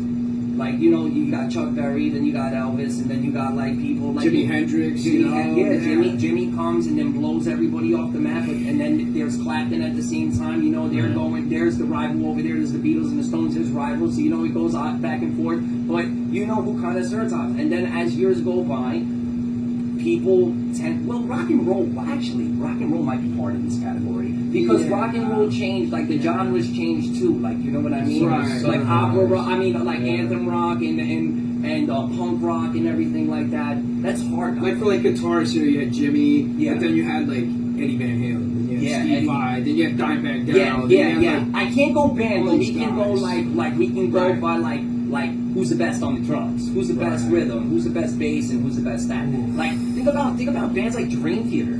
Like, you know what I mean? It's just like the best of everything. Rush, bro. Neil Peart. Neil Peart's one of the greatest fucking drummers ever. Exactly my point. Like, how about the guy Joey from Slipknot doing fucking backflips and all this shit? Like, you know what I mean? Like Keith Moon from The Doors. Like, you know what I mean? Like, the fucking Who. I mean, from The Who. Yeah. Sorry about that. And it's like, you know, like The Who, Keith Moon. Like, no one's ever heard a drummer like that until somebody comes walking along and he's just better. And it's just like, damn. But like, the influence to get there comes from those guys. Those guys. And that's what you're saying, like Yes. in terms of like Slim, you know, and like these rappers now, and then Jay-Z, Kendrick Lamar. You know, I see exactly I what guess you're I'm in saying. your boat where I can't admit it. I- I say it, but I won't admit it. that's just naturally being a human and having love for somebody that was such an impact, like on that level. Yeah. Like, you know what Sentimental. I mean? It's sentimental. Yeah. Nobody wants to see Jordan get passed by LeBron. Nobody wants to see. Never happened. I mean, you know, it kind of already kind of did. Never say never. I Never say never. Who got 6? Dude, No. If we're gonna sit down and have the conversation, Even I'm still leaning on Jordan. Even Just Jordan, me, even but Jordan it's just me. himself said. But LeBron surpasses. But why? But think about this. Jordan never came out and said that about Kobe. He never came out and said that about any other player after him that was compared to him. LeBron's better than Jordan. But he whoa, feels whoa, threatened whoa, by whoa. him. The point is that Jordan feels threatened by him and by him shattering his legacy because he sees his greatness. So he has to come out and publicly denounce him to do that. Yes. You don't do that unless you're intimidated by somebody. Yes. You don't do that. Talking about, brother. I still think Now, Bill mind Russell's you- better than now, him, mind in my you, opinion. Bill he- Russell's 10 if we're going by rings. Whoa. Check this We're out. going by rings. Yeah, if we're going by rings. I mean, come on. Like, if we're gonna go even on the LeBron, on the like, oh, but he's been to 8 chips, this, that, and the third. Look at Elgin Baylor and Jerry West. They lost like 9 times in a row, but they were there. Yeah. They were there. Like, you know what I mean? I never seen LeBron like Jordan was just like I hate to use the word magic, but he was like magic on the court. Like he was hitting shots, doing the shit you would never fucking think would But check happen. this out. I'm about to blow your fucking mind. You ready for this? The finals that LeBron just lost. If you took those games, what was it? Did they lose in 6? They lost in 6, right? They lost game 6. I think it went to 6, yeah. So you took those 6 games, and it was the best 6 games LeBron James has ever played. That means he hasn't hit a calm down yet. He just played the best basketball he's ever played, mind you, with one of the greatest teams ever established. That's fucking unreal, Yeah. especially with somebody behind the scenes like Kyrie Irving that they weren't even like kind of getting along. That's difficult. You know what I mean? That's very hard. Dude, not only that, but like LeBron never had Phil Jackson. LeBron He never didn't had have Phil Phil. Jackson. No, he never had anything like Phil. Everybody that he had People coaching him. downplay Phil, man, a lot. Yeah, man. Oh, Michael. All right. Fucking Phil, dude. Phil Phil Jackson. brought the Bulls and the Lakers to fucking That's what I'm Yeah, saying, man, dude. like, that's you know? just not a game, man. So I mean, that's It's the not a thing. game. It's LeBron's essentially had to coach all this team. I mean, what other than I don't even think did he have Pat Riley or was that Spoelstra's first year? No, Pat Riley already became like an office guy. Yeah, he already became an Yeah. office guy. Yeah. So it was So Spoelstra. listen. Where the hell was I gonna You go? know Riley. Dude, you don't know if Riley was probably like leaving a little cliff notes there. Behind the scenes. Yeah, I mean, I don't know. It's a tough thing to Having lunch with him talk or about. something, you know? It's a tough thing to kind of really decide. Plus, you know, like you take it into errors, everything. It's a different two dynamic. different. Yeah, that's the number one thing. But about- LeBron was influenced by Jordan. Yes. He was influenced by it, and it goes along with what you're saying. Here's one last thing. I'm just gonna mention this one last thing about because we just jumped into basketball more or less. You know how we just did that. Man, media compared to media in '95 Yes. is nothing. Yes. Valid fucking point, It's man. nothing. It's like hell, the media right now. You can't. Jordan was gambling like a motherfucker. Barkley, all these motherfuckers. Oh, These guys yeah. were doing things. There's no and Facebook back the then, no news. smartphones. You could do whatever the hell you want and get away with it. LeBron couldn't wipe his ass wrong today. LeBron could not wipe his ass wrong. Look at this. Like even with the Kyrie Irving, like if he was in front of my face, I'd punch him. Sources from a source. What the fuck is a source from a source?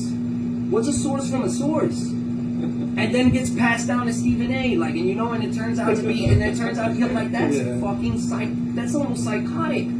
Like, you know what I mean? It's like, where are we finding our information from these days? What didn't we know about Jordan back then that was easier to keep under wraps? That's another thing too. Bro, like you know what I mean? That's a sick situation to maintain the man. Like, you know, and I give him credit. I've never hated LeBron. I've never hated him. One time. I didn't one like time his I hated move. him. I His didn't heat like his move. move. His heat move hurt me. Yeah. That heat move hurt me, and that's not me being a sad Knicks fan, because I am a very sad Knicks fan. Could be worse. You could be a Nets fan like me. Ah. I'm a Net fan. Yeah, Ah. that's right. That's terrible. Man, We suck. We suck though. Wait, you went with them when you did the fucking transfer?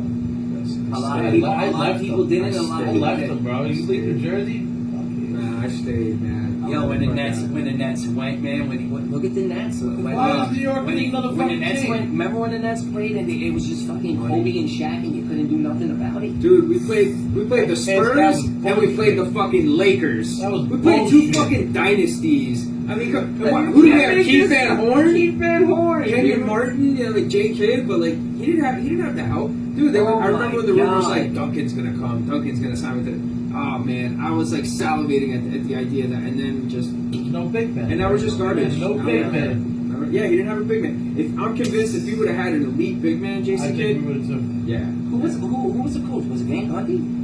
No, it was Lawrence Frank. I remember at one point, and then what's his name?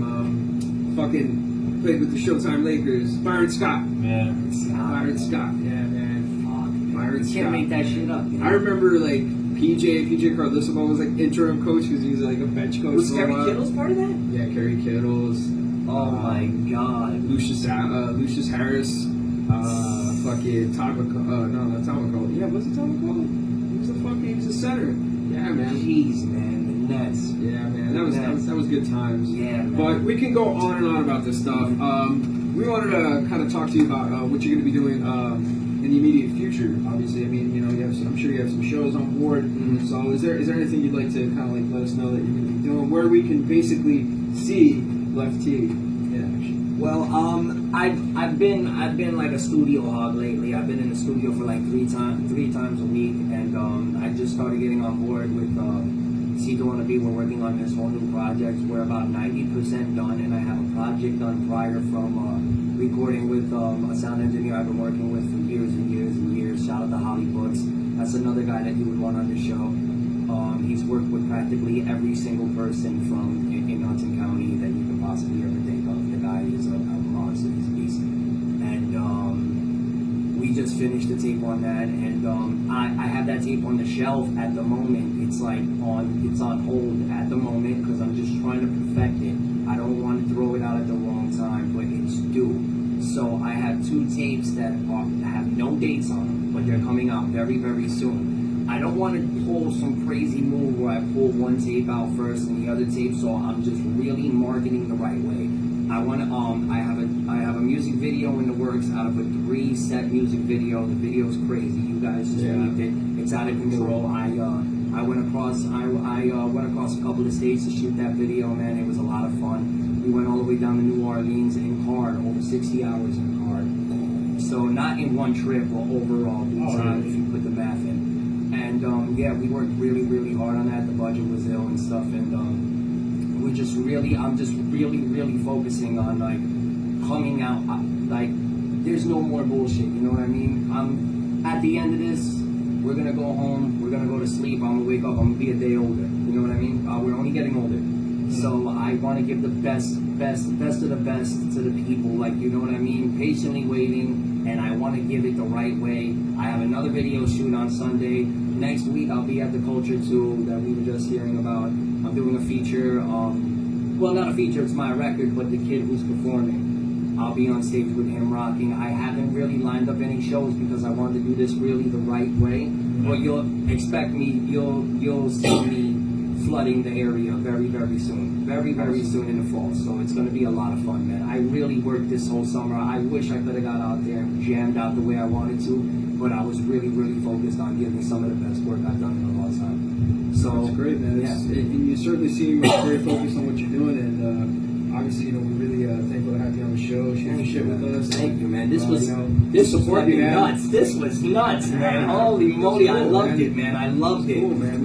Man. We definitely, we're glad to have you. You're one of the first people that I was thinking of having on. I do apologize, though I'm not very energetic because it's pretty fucking late. more energetic. We're burning the midnight oil tonight, but I mean, this has been great. I mean, we've had a great chat. So before we go, we're obviously going to play one of your tracks. You want to tell us about the track that we're going to be featuring on this episode of Hudson County Skvm Talk? Yeah, man. This track is on the intro of my tape coming out with Cito on the beat. He produced it, and it's called KTS. It stands for Kids That Smoke, and it's a very, very, very raw East Coast record. I'm bringing that kind of sound back, whereas I'm shooting the bars at the table. I'm just facts on facts on facts. I love that's the kind of mentality I have right now. Whatever I'm doing is on that song, and it comes right. The song comes right at your face. Like, you can't escape this record. Every person that got the chance, that's grateful enough to hear this record that you're about to play, which is premiering here. No one's ever heard it, so nice. we're going to premiere Exclusive. here. Yes, sir. Yes, sir. So this record is going to bounce off the wall. I guarantee it. This is something that a lot of people have been waiting for. This kind of Lef-T is going to make the airwaves shock a little bit. And a couple of people that get there, like, you know, in there with the DJs, every single person that heard the record wants me to send it to them. And I'm like, not yet. So you guys got really lucky with this record. Awesome. This shit is lit. Awesome. Cool, Yeah, man. Hands down. Really looking forward to hearing it. Yes, and, sir. Anything you want to plug before we wrap it up here? You can find me on Facebook, Lef-T. Just type it in, LEF-T. Instagram, Jersey Zone Left. Twitter, Jersey Zone Left. SoundCloud, Jersey Zone Left. Everything, Jersey Zone Left. No Z's in my shit. I keep it proper. And that's that, man. That's that. Cool. Dave, anything you want to plug? Because I don't remember shit generally, so... and I don't want us to be like, we should have plugged the fucking this and that. So, you can find us on on Facebook. Facebook, the Hudson County Scumbags, and what else are we on? HCSB 201. HCSB 201. You can find us on Twitter at HCSB 201, and then we're on Instagram now. Look at us. Yeah, we're on Instagram too. Yeah, you can see sexy pictures of us on Instagram. The Master Scum. There you go. So I gotta get him breakdancing, bro. Yeah, definitely, man. Couple of boomerangs, man. That's the shit that's going in. Dude, right now. he's. I mean, forget about it, man. You know, we'll just lay out a little bit of concrete anywhere, man, and you know, he'll definitely get down and dance. But yeah, man. It's been a great show. We want to thank you for coming on. We look forward to maybe even having you on again in the future. Yeah, man, hands down. Anytime you guys want to hit me up, I love this shit. I loved it. This talk was awesome. It's very unique. I love the whole thing. You guys brought sports. You guys brought my childhood back. You guys brought wrestling back. You guys got this is everything you want to do. You know what I mean? It's comfortable, bro. It's complete. It's complete comfort. Yeah, it's. I mean, and again, that's what we wanted to do. And just because I'm an idiot, what was the name of your song again? KTS. Kids That Smoke. KTS. All right, so ladies and gents, we're going to be closing out Hudson County Skvm Talk episode 4 here with Lef-T. From the cave. From the cave, from the fucking amazing cave, and we look forward to being with you again for episode 5. We're going to close it out with Jersey's own, Weehawkin's own Lef-T with KTS, Kids That Smoke. We'll see you next time. Peace. You might know him as Lef-T. I call him Lef-T the monster. Kids that smoke. Give it to him, no hook, huh? Oh! Word is Bon G's. Flipping palm leaf for the palm tree. Pom pom. Nicky Bon rappers, Minaj D's drug flows. Strapped to the dog, lip ball toe, ball flow. 10 toes down with the hat low. Cheer. Your mother warned you about the kids that smoke. My friends graduated college and I still sell dope. Flicker the wrist can make a bitch jump broke. Now everybody making friends, but I'm still like nope. Okay, your mother warned you about the kids that smoke. House parties 100 deep, you taking off that coat. It's always the rah-rah going Usain Bolt. I was laughing like Jaja getting DR throat. You sweat, keep sweat, technique or sweat. White tee, tight sweats, big knot, I'm set. Get down upset, bitch, are you up yet? Sizing up your set, like is you all set? I was twisted like ICP, I was twisted like knees on RG3. Look, I was twisted like blunts in the 90s, getting rolled off knees. I was twisted like your brain when it said act like T. Now who acting like me? Nobody. Lef-T the monster. Fast life. Cito on the beat. Talk to him like. I mean, this what you wanted, right? yo. Whoa, whoa, yo. If this ain't sour diesel on diesel, I'll punch you in the mouth. I was in the middle of trouble, so I can balance out. I can ball forever and ever, figures to figure out. Any type of movement I'm doing, you try to figure out. Figures, bunch of action figures. Never ever action, just figure of speech lingering out. Missiles whistle near to your ear, you couldn't balance out. Equilibrium fucked up, you took a different route. Run it to the ground, young fella, you never look around. I just play the outfield with angels and never made a sound. No, now, don't give me pounds, just give me the pound. Look around, picture to me, a K from the mound. I'm in positions of taking it back. I beg your pardon, but pardon my back. I got your bitches, she flat on her back. Shit, Coolio like we back in a lack. We talking bars. All that other shit y'all niggas doing is trash. Basura. Lef-T, Cito, fast life. Get used to it. This just the beginning. The storm. Ow!